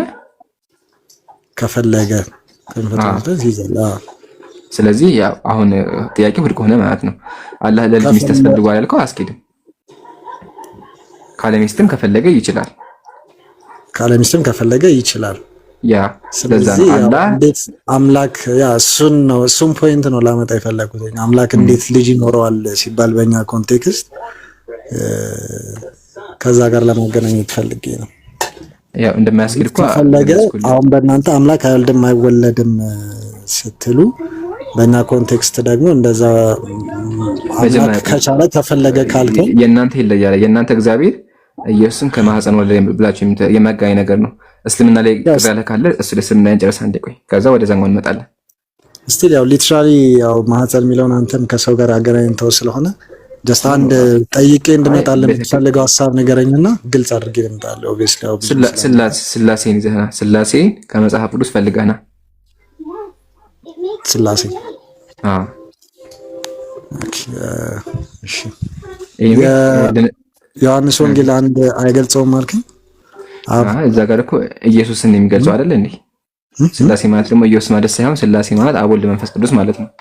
ስቲል ኢየሱስንም ከገለጸ ያው ኢየሱስ አምላክ አይደለም ትላላችሁና ስቲል ኢየሱስንም ያው የመንፈስ ቅዱስን እሱን እንደ ቤት ስራ ወስጄ አመጣለሁ። ግን መንፈስ ቅዱስን አልገለጸም ኢየሱስን ነው የሚገልጸው ካልከኝ ኦብቪየስሊ ኢየሱስን ከገለጸ ኢየሱስና አብ አንድ ናቸው ማለት ነው። አይደለም እሱ ነገረ ክርስቶስ አንተ እንዳልከኝ ማለት ነው። ቆይ እሱ ነገረ ክርስቶስ ይባላል። ኢየሱስ አምላክ ወይስ አይደለም የሚል ተብሎ ስንወያይ የሚነሳ ጥያቄ ነው። ያው አውዱን በደንብ አድርጌ ላስረዳችሁ ያለው ያ ጥቅስ ራሱ ስለ ኢየሱስ አምላክነት አያሳይም፣ ጭራሹን አያሳይም። ቃል እግዚአብሔር ነበር አይደለም፣ እግዚአብሔር ቃል ነበር ነው የሚለው። ትርጉም አጨበብሯቸዋል። ኤኒዌይ እሱ ሌላ ፖይንት ነው። ጥያቄያችን መልሳችን እሱ አልነበረ። ከፈለግ ሌላ ጊዜናና ኢየሱስ አምላክ ነው ቢል እንወያያለን። አሁን ግን ጥያቄያችን ስላሴ ነው። ስላሴ ሶስት አምላኮች ሶስት አካላት አምላክ ናቸው የሚል አምጡ ነው። እሺ ኦኬ እሺ። ግን ይሄኛው የትርጓሜ ልዩነት ነው ያልከኝ? ምኑ? እግዚአብሔር ቃል ነበር ነው ቃል እግዚአብሔር ነበር የሚለው ያልከኝ ማለት ነው። ያ እንደዚህ አይነት ትርጓሜዎች አሉ። ላሳይክ ግን ቶፒካችን አይደለም። ሪፈር ለማድረግ ብዬ ነው። ችግር የለውም። በአማርኛውም በግዕዝኛውም በግሪኩም ማየት ትችላለህ። እኔ ሰዓት ለመቆጠብ አማርኛውን ብቻ ላሳይ።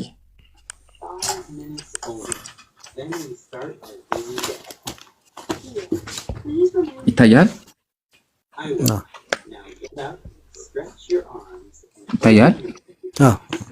እሺ አሁን የማነብልህ በ1879 የነበረ የመጀመሪያው የቤተ ክርስቲያን የመጽሐፍ ቅዱስ ትርጉም ነው። የአባሮሜ ትርጉም ማለት ነውና የቁም ትርጉም ይባላል። አሁን የዮሐንስ ወንጌል እንክፈተውና ምን እንደሚል እንመልከት። ከዛ ግዕዙንም አሳይከኝ ይበቃል። ከግሪኩን ብታሳይ ግሪኩን ማሳይከኝ። እሺ ያው አስቀድሞ ቃል ነበር፣ ቃልም በእግዚአብሔር ዘንድ ነበር፣ እግዚአብሔርም ቃል ነበር። ያው እሺ ግሪኩን ደግሞ አወጣልክ። አንዴ ክፈታት እቺና ያው ነው። እሺ አስቀድሞ ቃል ነበረ፣ ቃልም በእግዚአብሔር ዘንድ ነበረ፣ እግዚአብሔርም ቃል ነበረ። እዚህ ጋርም የትኛው ነው ማለት እኔ አልታየኝም ስተት አንተ ጋር ያለው ቃልም እግዚአብሔር ነበር ነው የሚለው። ቃል እግዚአብሔር ነበርና እግዚአብሔር ቃል ነበር ይላል። በዚህኛውም ማስረዳኝ እስኪ ልዩነቱን ማለት አስቀድሞ ክፈተው አንዴ። ችግር የለም ተደግፌ ላወራ ነበር። ችግር ይከፍትልሃለሁ። እግዚአብሔር ቃል ነበርና ቃል እግዚአብሔር ነበር ይለያያሉ። እንዴት እንደሚለያዩ ላስረዳክ። አስረዳኝ። እሺ ልዑል አምፖል ነው ማለት ነው። ልዑል አምፖል ነው ማለት ልዑል አዋቂ ነው ማለት ነው። ያው ልዑል አዋቂ ነው ማለት አንተ አስረዳኝ። እውቀት አለ ማለት አይደለ? እሺ እውቀት ልዑል ነው ከተባለስ? ያው ልዑል እውቀት ነው ማለት ነው። ልዑል እውቀት ነው ማለት ነው። እውቀት ልዑል ነው ካልከኝ ምን ማለት ነው? ልዑል የተባለው ራሱ የእውቀት ክፍል ነው ማለት ነው አይደለ? ልዑል የተባለው አካል ራሱ የእውቀት ክፍል ነው ማለት ነው አይደለ? አይመስለኝም አይደለ? እሺ እውቀት ነውና ልዑል እውቀት ነው ያልከኝ አይደለ? አዎ ልዑል እውቀት ነው ካልን ያው በቃ ልዑል ያውቃል በሚል ተረጉመዋለን። ችግር የለውም። ግን አሁን እውቀት ሳይሆን እውቀት ነው። አይ ልዑል ያውቃል ሌላ አማርኛ ነው። ልዑል እውቀት ነው ሌላ አማርኛ ነው። እሺ ልዑል እውቀት ነው ወይ በቃ እውቀት በመጽሐፍ ቅዱስ ላድርግልህና እግዚአብሔር ብርሃን ነው ማለት ነው። አንደኛ ዮሐንስ መልእክት ላይ እንደዚህ ይላል። አንደኛ ዮሐንስ መልእክት ላይ ከእግዚአብሔር ሰማት እሷ ማንደም ካለ በኋላ እግዚአብሔር ብርሃን ነው ምናምን ያ ይናገራል። እግዚአብሔር ብርሃን ነው ማለት ነው። ኦኬ አሁን እዚህኛው ላይ ዲፍረንስ ሴንስ ይኖረዋል። ብርሃን በሚለው ህይወት ሊሆን ይችላል። ኦኬ ስለዚህ እግዚአብሔር ብርሃን ነው ሲባል ብርሃን ራሱ ብርሃን የሚባል ባህሪ ያለው አይደለ? በቃ ህይወት በለው። ስለዚህ ህይወት የሚባል ባህሪ ያለው ወይም ደግሞ ህይወት አለው ማለት ትርጉም የሚሆነው ና ኦኬ እሺ ብርሃን እግዚአብሔር ነው ከተባለስ? ብርሃን እግዚአብሔር ነው ከተባለ ደግሞ ያው ህይወት እግዚአብሔር ነው በሚለው ሊተረጎም ይችላል አይደል? ብርሃን እግዚአብሔር ነው ማለት ብርሃን የተባለው አካል ራሱ እግዚአብሔር ነው ማለት አይደል እንዴ? ስቲል እንደዛ ማለት ይቻላል። ግን ደግሞ ብርሃን ህይወት እግዚአብሔር ነው ማለት ይቻላል። አያስኬድም። ብርሃን እግዚአብሔር ነው ከተባለ ሊትራሊ ብርሃን የተባለው ከእግዚአብሔር ነው ማለት ነው። በየትኛውም ግራመር ሂድ እንደዛ ነው ትርጉሙ። በየትኛውም ግራመር ሂድ ብርሃን እግዚአብሔር ነው ከተባለ ብርሃን ፈጣሪ ነው ማለት ነው ትርጉሙ። ስቲል ብርሃን እግዚአብሔር በአማርኛው ብርሃን እግዚአብሔር ነው ኢየሱስ እሺ በህይወትና ኢየሱስ እግዚአብሔር ነው ሲባል ማለት ነው። ያው ኢየሱስ እግዚአብሔር ነው። እሺ ብርሃን እግዚአብሔር ነው ሲባል ማለት ነው። ብርሃን እግዚአብሔር ነው ሲባል ስቲል አሁን እዚህ ጋር ሁለት አይነት አሁን እዛ ጋር ኔም ነው ብርሃን ኢየሱስ ነው ነው ኢየሱስ እግዚአብሔር ነው። ብርሃን የሆነ የሚታይ ነገር ነው። ብርሃን የሆነ የሚታይ አሁን ለኢየሱስ ዲፈረንት ሚኒንግ ልትሰጠው አትችልም። ስም ነው ኢየሱስ ነው። እሺ ብርሃን ላይት የሚለውን ልትሰጠው ትችላለህ። ፖዚቲቪቲ የሚለውን ልትሰጠው ትችላለህ። ህይወት የሚለውን ልትሰጠው ትችላለህ። የትኛው ግራመር ላይ ለዚህ ለመጀመሪያ ጊዜ እንደዛ ከሰው አንተ ነህ ልዑል። አይ ቲንክ ጥያቄውም አልገባህም ይሆናል፣ ግን እንደዛ ያልከው የመጀመሪያ ሰው ነህ። እሺ የትኛው ግራመር ነው? ብርሃን እግዚአብሔር ነው ማለት ትርጉሙ የሆነ ብርሃን ራስ የተባለ ባህል ያለው በተረጉም በየትኛው ግራመር ሄደህ ነው? ብርሃን አሁን በምንድን ነው አንተ ልተረጉም የምትችለው? ብርሃን ላይ ብቻ ብለን ተረጉም እናቀልልህና አንድ ሰው መጣና ብርሃን እግዚአብሔር ነው እሱን አምልኮ አለ። ምን እያለ ነው ያለው? ስቲል ሁለት አይነት ሴንስ ሊሰጥ ይችላል። ብርሃን የሚባል ሰው ሊኖር ይችላል። ብርሃን ላይቱ ሊኖር ይችላል። ያ ሁለቱም አርጋቸውና ሁለቱም ላይፍም ሴንስ ሊሰጥ ይችላል። እግዚአብሔር ናቸው ማለት አይደለ? ለሌላም እንዳልኩ ነው። ብርሃን የሚባል ሰው ሊኖር ይችላል። ብርሃን ደግሞ ሐቢቢ አንድ ያተርክመኝ በፈለከው አድርገው፣ በብርሃንም አድርገው፣ በሰውም አድርገው፣ በህይወትም አድርገው። ግን እግዚአብሔር ነው ከተባለ ትርጉሙ ምንድነው? ጋድ ነው ከተባለ ብርሃን አሳየህና ብርሃን እግዚአብሔር ነው አለ። ምን እያለህ ነው ያለው? ብርሃን አሳየህና ምን አይነት ብርሃን አሳየህ? የሆነ የሚበራ ነገር አሳየህና ብርሃን እግዚአብሔር ነው ሁሉም ቦታ አለ አለ። አሁን በሱ ሴንስ ልትወስደው አትችልም። አሁን እኮ ጥያቄ ነው ጠየቅኩት። ያሳየኝ ኢንቲቲ አለ፣ ያ ነገር እግዚአብሔር ሊሆን አይችልም። ግን በሱ ሎጂክ ሊሆንም አይችልም። በሱ ሎጂክ አይሆንም እያልከው አይደለም። ብርሃንማ እግዚአብሔር ሊሆን አይችልም እኔ አውቃለሁ። ግን እንደዛ ብሎ መጥቶ ቢልህ ምን እያለህ ነው ያለው? ማለት የፈለገው ሰውየው ምንድነው? ኦብቪየስሊ እሱ ሎጂክ ሊሆን አይችልም። እሱን እንኳን ምን ይላል? በቃ ካመንክኝ ክርክራችን እኮ እሷ ነበር። አሁን ኤኒዌይ ያው ነገረ ክርስቶስ እግዚአብሔር ነበር በሚለው ብቻ እናለኝና ቃል እግዚአብሔር ነበርና እግዚአብሔር ቃል ነበር ይለያያል። ቃል እግዚአብሔር ነበር ከተባለ ሎጎስ የተባለው አካል ራሱ አምላክ ነው የሚል ትርጓሜ ነው ያለው አይደለ? ቃል ኢየሱስ ነው በእናንተ። እሺ ቃል እግዚአብሔር ነው ማለት ኢየሱስ እግዚአብሔር ነው ተረጉሙት ነው። ግን እግዚአብሔር ቃል ነው ማለት ደግሞ እግዚአብሔር ተናጋሪ ነው የሚል ትርጓሜ ነው ያለው። ለምን እግዚአብሔር ብርሃን ነው ማለት እግዚአብሔር ሕይወት ይሰጣል የሚል ትርጓሜ ካለው እግዚአብሔር ቃል ነው ማለት ደግሞ ቃል ራሱ የእግዚአብሔር ባህሪ ነው ማለት ነው። ስቲል ደግሞ አሁን አንተ እኮ ብለከዋል። በእኛ ቃል ኢየሱስ ከሆነ እግዚአብሔር ቃል ነው ከተባለ እግዚአብሔር ኢየሱስ ነው ማለት ነው አይደለም? መጀመሪያ ኮመን የሆነውን እንትን ግን መጽሐፉ የሚለው እግዚአብሔር ቃል ነበር ነው የሚለው። መጽሐፉ እግዚአብሔር ቃል ነበር ነው የሚለው። ቃል እግዚአብሔር ነበር የሚለው አያስኬድህም። እግዚአብሔር ቃል ነበር አንድ ይክፈተው። በመጀመሪያም ቃል ነበር ይላል። አስቀዳም በብለህ ችግር የለም ተለግፌ ስለሆነ የሚለው ለአንብብልክ። አስቀድሞ ቃል ነበር፣ ቃልም በእግዚአብሔር ዘንድ ነበር፣ እግዚአብሔርም ቃል ነበር ይላል። አስቀድሞ ቃል ነበር አለ። አስቀድሞ ቃል ነበር ራሱ ማለት ምንም ነገር ሳይኖር በቃ መጀመሪያውም አልፋውም የሚጋውም ቃል ነው ማለት ነው አይደለም? እንደዛ ማለት አይደለም። አስቀድሞ ኢየሱስ ከመፈጠሩ በፊት በቃል ደረጃ ነበር ነው። እግዚአብሔር አስቀድሞ ተናግሯል ነው። አስቀድሞ ቃል ነበር ነው። አይ ከቅርታ ጋር ግን አውት ኦፍ ቶፒክ እንዳይሆንብን ስላሴን ብጨርሰው አይሻልህም? ወደዚህ ከመምጣቱ በፊት አሁን ጥያቄያችን ስላሴ ነበርኛ ስለ ኢየሱስ ነገር ነበር። እስቲ ስላሴን አልከኝና በዚህ ውስጥ ቃልና እግዚአብሔርና ኢየሱስ ናቸው አሉት አብና ወላግዘና አይ እኛ ጥያቄያችን ኢየሱስ አምላክ ነው የሚል ነበር። ግን ላግዝህ ችግር የለውም። እዚህ ላይ መጽሐፍ ቅዱስ ካለ የምሰጥን ጥቅሶች መዝገብ ትንቢተ ኢሳይያስ ምዕራፍ 55 ቁጥር 11 ትንቢተ ኢሳይያስ 55:11 አትውጣ እኔ አነብልሃለሁ። እንደዚህ ይላል፣ ከአፌ የሚወጣ ቃል እንዲሁ ይሆናል፣ የሚሻውን ነገር ያደርጋል፣ የላኩትን ይፈጽማል እንጂ ወደ እኔ በከንቱ አይመለስም ይላል። ከምን የሚወጣው ቃል? ከአፌ የሚወጣው ቃል።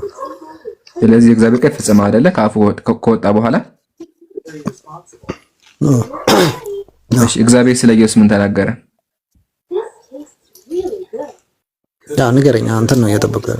ገላትያ 3:16 ለአብርሃምና ለዘሩ የተስፋው ቃል ተነገረ ይላል። ስለዚህ እግዚአብሔር ለማን ተናገረ?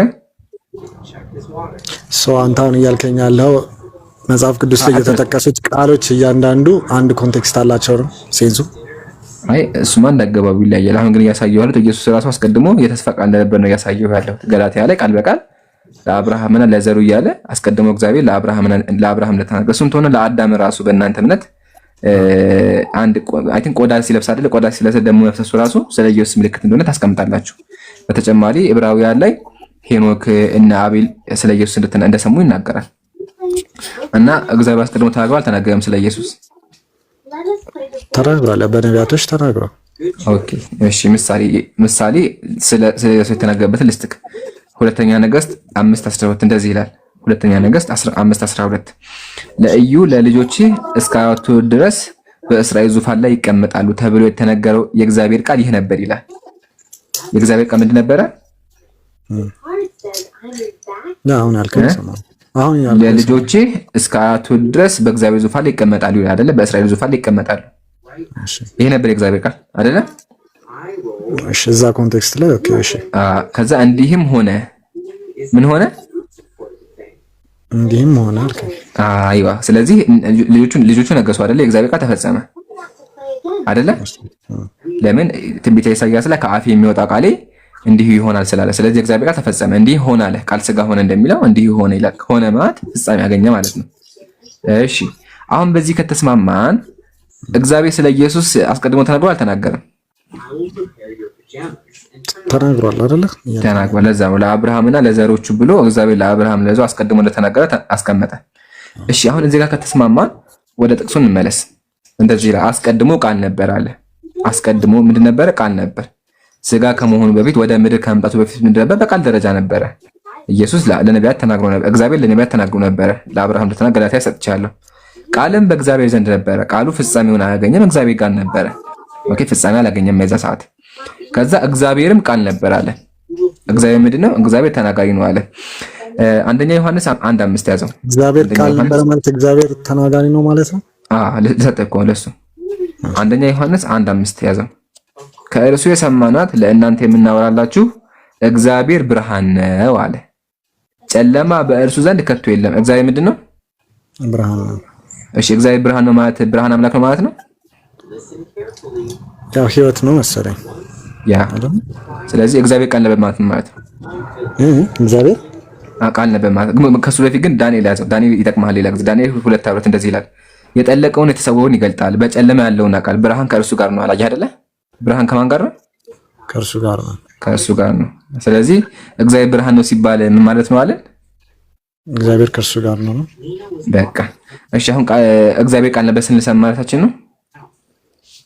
እግዚአብሔር ቃል ነበር ስትል ስቲል እኔ በዛ ሴንስ ነው እየገባኛል። አሁን በሚሰጣቸው ምሳሌዎች ራሱ በዛ ሴንስ ነው እየገባኛል። በቃ ምንም ማድረጋቸው እንደዛ ከሆነ ሌሎች ምልክቶች አሉ። ለማንኛውም በደንብ አሁን ቃል ነበረ ካልከኝ የእግዚአብሔር ቃል ደግሞ ተፈጻሚ ነው ካልከኝ ቃልና አክሽኑ ማለት እንትን አላቸው ነው የታይሚንግ ልዩነት አላቸው ነው ማለት አሁን በዚህ ማለት ቃል የምን ታይሚንግ ነው የምታወራኝ? አሁን ኢኔሴንሳን ስላሴን አንድ የሚያስረዱበት መንገድ ቃል ከስታሰበው ቃሉን ስትጠራው እና ደግሞ ስትናገረው በዛ ሴንስም የሚረዱበት ሴንስ አለ አይደል? አልመጣላለኝ ትክክለኛ እንትን ማለት አንድን ቃል ስታወራው እና ስታስበው ይሽቀዳደማል። እኔ ያወራህ ቃሉ ራሱ ሲፈጠርና ስታስበው ይሽቀዳደማል። አሁን ለምሳሌ አንተ ብለህ ስታስብ አንተ የሚለው ፊደላት አንተ የሚለው ሐሳብና አንተ የሚለው ቃል እሽቅድድሞሽ አላቸው። አዎ አንድ ሰው አስቦ ሊያወራ ይችላል። መጀመሪያ ሳያወራ አፉን ዘግቶ አስቦ ሊያወራ ይችላል። ስታስበውና እነዛ ቃላቶች ሲፈጠሩ የእግዚአብሔር ሐሳብ አይልም። የእግዚአብሔር ከአፌ የሚወጣ ቃል ነው ያለው፣ ሐሳብ አይደለም ያለው። ከአፌ የሚወጣ ቃል አክቹአሊ ሐሳብ ቢሆን ችግር የለብኝም እቀበላለሁ። ግን እግዚአብሔር እሽቅድድምነት አላቸው ማለት ነው። የሚወጣ ነው ያለው። አሁን አንተ ለኔ የምታወራውን ሐሳብ ስታወራኝ ላይክ ኤግዛክት ሚኒንጉን ማለት ነው ለማውራት ስታስብ አሁን እኔ ቀጥታ እያወራሁህ ነው አይደለ? ሐሳቤ ላይ መጥቶ አት ዘ ሴም ታይም እያወራሁህ ነው። ቃላቶቹም ደግሞ ላይክ ፊደላቶቹ አይምሮ ውስጥ ተቀርጸዋል አይደለ? እንደዛም ትክክል ነህ። አንድ ሰው ወደ አሁኑ እያሰበ ሊያወራ ይችላል በአንድ ሰዓት ላይ ትክክል ነህ። ማለት እሷን ብቻ ኮንቴክስት አስቀድሞ ደግሞ ይሄ ብቻ አይደለም ነው። ምሳሌ አንተ ስታወራ አንድ ያዳምጠኛ አንተ ስታወራ ደግሞ ሚውት አድርጌ አዳምጬ ላስብ እችላለሁ። ስታወራ ሚውት አድርጌ አስቤ ዝም አፌን ዘግቼ ዝም እየካሰብኩ በኋላ አወራ እችላለሁ። እሱን ኮንቴክስት አይደለም ሁልጊዜ እያወራ ያስባል የሚለው ልጅ ካያስኬድህም ሲቀጥል እንደዛ ይቀጥል በቃ ተቀብያለሁ። በሱ ኮንቴክስት ልክ ነህ። እሱን ኮንቴክስት አሁን እየወሰድኩኝ ያለሁት ቀጥታ ሊትራሊ ከአንተ ጋር ኮሚኒኬት እያደረግኩኝ ነው። እነዚህ ማወራቸው ቃላቶች ከአፌ የሚወጡት አንተ ጆሮ ውስጥ የሚገቡት ቃላቶች አይምሮ ውስጥ ይፈጠራሉ። አት ዘ ሴም ታይም ደግሞ ማወራው ነገር በፊደላትም ደረጃም አለ አይምሮ ውስጥ አይደለ? ሐሳቡ አለ፣ ፊደሉ አለ። አት ዘ ሴም ታይም ደግሞ አንተ ጆሮ ጋር እየደረሰ ነው። እቺን ኮንቴክስት ብቻ ነው ማለት ማለት ሊገልጸው የሚችለው የኮንቴክስት ብቻ ነው። እሺ ተቀብያለሁ። ቀጥል። ያ አንድም የሥላሴን አውድ በዚህ የሚያስረዱበት መንገድ አለ። ፕላስ አሁን ደግሞ ምን አገናኘው? ከየት መጣ? የእግዚአብሔር ቃል በሙሉ እግዚአብሔር የሚናገረው በሙሉ ፈጣሪ ነው ብለህ ታምናለህ? እግዚአብሔር የሚናገረው በሙሉ ፈጣሪ ነው ብለህ ታምናለህ? እግዚአብሔር የሚናገረው ነገር ሁሉ ፈጣሪ ነው ብለህ ታምናለህ? አይ አይደለም። አይ በቃ ይቅርብ። ምሳሌ ራሱ አያስኬድማ። አይ አደከምከን ልጅ ያው ሰዓት ስትቼ ባወራህም ችግር የለም። ስለማሽ ችግር የለውም። እኔም ተዘጋጅቼ እመጣለሁ። ግን ሐሳቤ ገባክ ይመስለኛል። ቃልም እግዚአብሔር ነበር ያልከኝም ደግሞ በዚህ ሴንስ ልመጣልህ ነበረ። ግን ያው ማይንድን ኦርጋናይዝ ጭራሽ ነው ያስኬድም። አንድ ሰው አንዴ እየበላም እያሰበም እየሰማም ሊውል ይችላል። ምሳሌ እኔ ስሰማ እያሰብኩ ነው። መቼም ጆሮዬን አላፈንኩትም። አንተ ስታወሪ እያሰብኩ ነው ልበላችሁ። ኮንቴክስት ግን ምሳሌ ጭራሽ ነው ያስኬድም።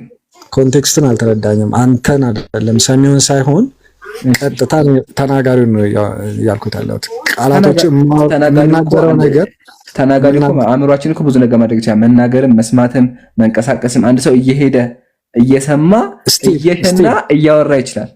ስቲል ወደዛም አታስፋው ይምራን።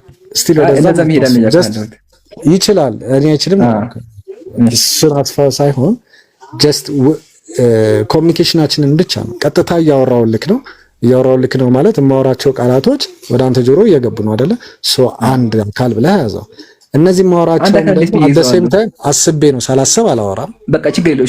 ያዝኩት አሁን ስላሴ ጋር ምን አገናኘው? ስላሴ እኮ ሶስት ናቸው በአካል ሲቀጥል አንድ ናቸው በመለኮት አንድ ናቸው።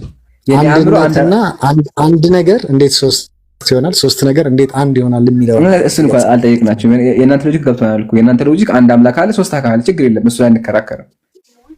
እንዴት ይሆናል የሚል ነገር ስለሰማሁኝ ማለት አንድ ነገር ሶስት ሊሆን ይችላል፣ ሶስት ነገር አንድ ሊሆን ይችላል እንዴ? ያ ጥያቄው ሳለ የእናንተ ሎጂክ ሶስቱ አንድ ናቸው ትላላችሁ። ግን ሶስቱ አንድ ናቸው ሲባል አሁን ድሮ ማለት ነው በቃ አንድ ናቸው የሚል ነበር እየተወራ ያለው። ግን አሁን ላይ ደግሞ በደንብ ሰው እኛም ስናነብና እናንተ መጽሐፋችሁን ማንበብ ስትጀምሩ በአካል ሶስት ነው ታምናል። ይሄ በቃ ዋና ፖይንታችን እሱ ነበረ። መለኮት አንድ ይሁን ችግር የለውም። ምሳሌ ሰውነት አንተ ምንድን ነህ? አንተ ሰው ማን ነህ? ልዑል ነህ። እኔ ምንድን ነኝ? ሰው ማን ነኝ? እሺ አንድ የሚያደርገን የሚለያየን ነገር ምንድነው? አንድ የሚያደርገን ምንድነው? ሰው መሆናችን። በቃ ይሄ ነው። ሰውነት አንድ ነው። ምድር ላይ 1 ቢሊዮን ሰዎች አሉ። አንድ የሚያደርጋቸው ሰውነታቸው ነው። እንዲሁም በእግዚአብሔር አንድ መለኮት አለ፣ አንድ አምላክነት አለ። ያንን አምላክነት ሼር የሚያደርግ ሶስት አካላት አሉ። በቃ ይሄ ነው። ሶስት አምላኮች አሉ ማለት ሶስት አብ ወልድ መንፈስ ቅዱስ የተባሉ አንድ መለኮት ሼር የሚያደርጉ አሉ ነው ሲምፕል። በሱ ኮንቴክስት ከተረዳው እኮ እኔም ልክድህ አልችልም።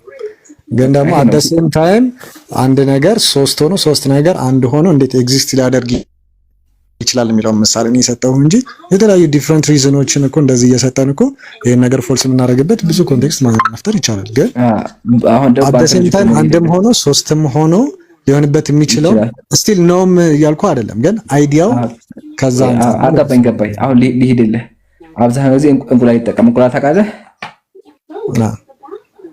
እሺ እንቁላል ቅርፊት አለው የለውም? አለው። አንድ ውስጡ ነጭ ፓርት አለው አይደለ? አለው።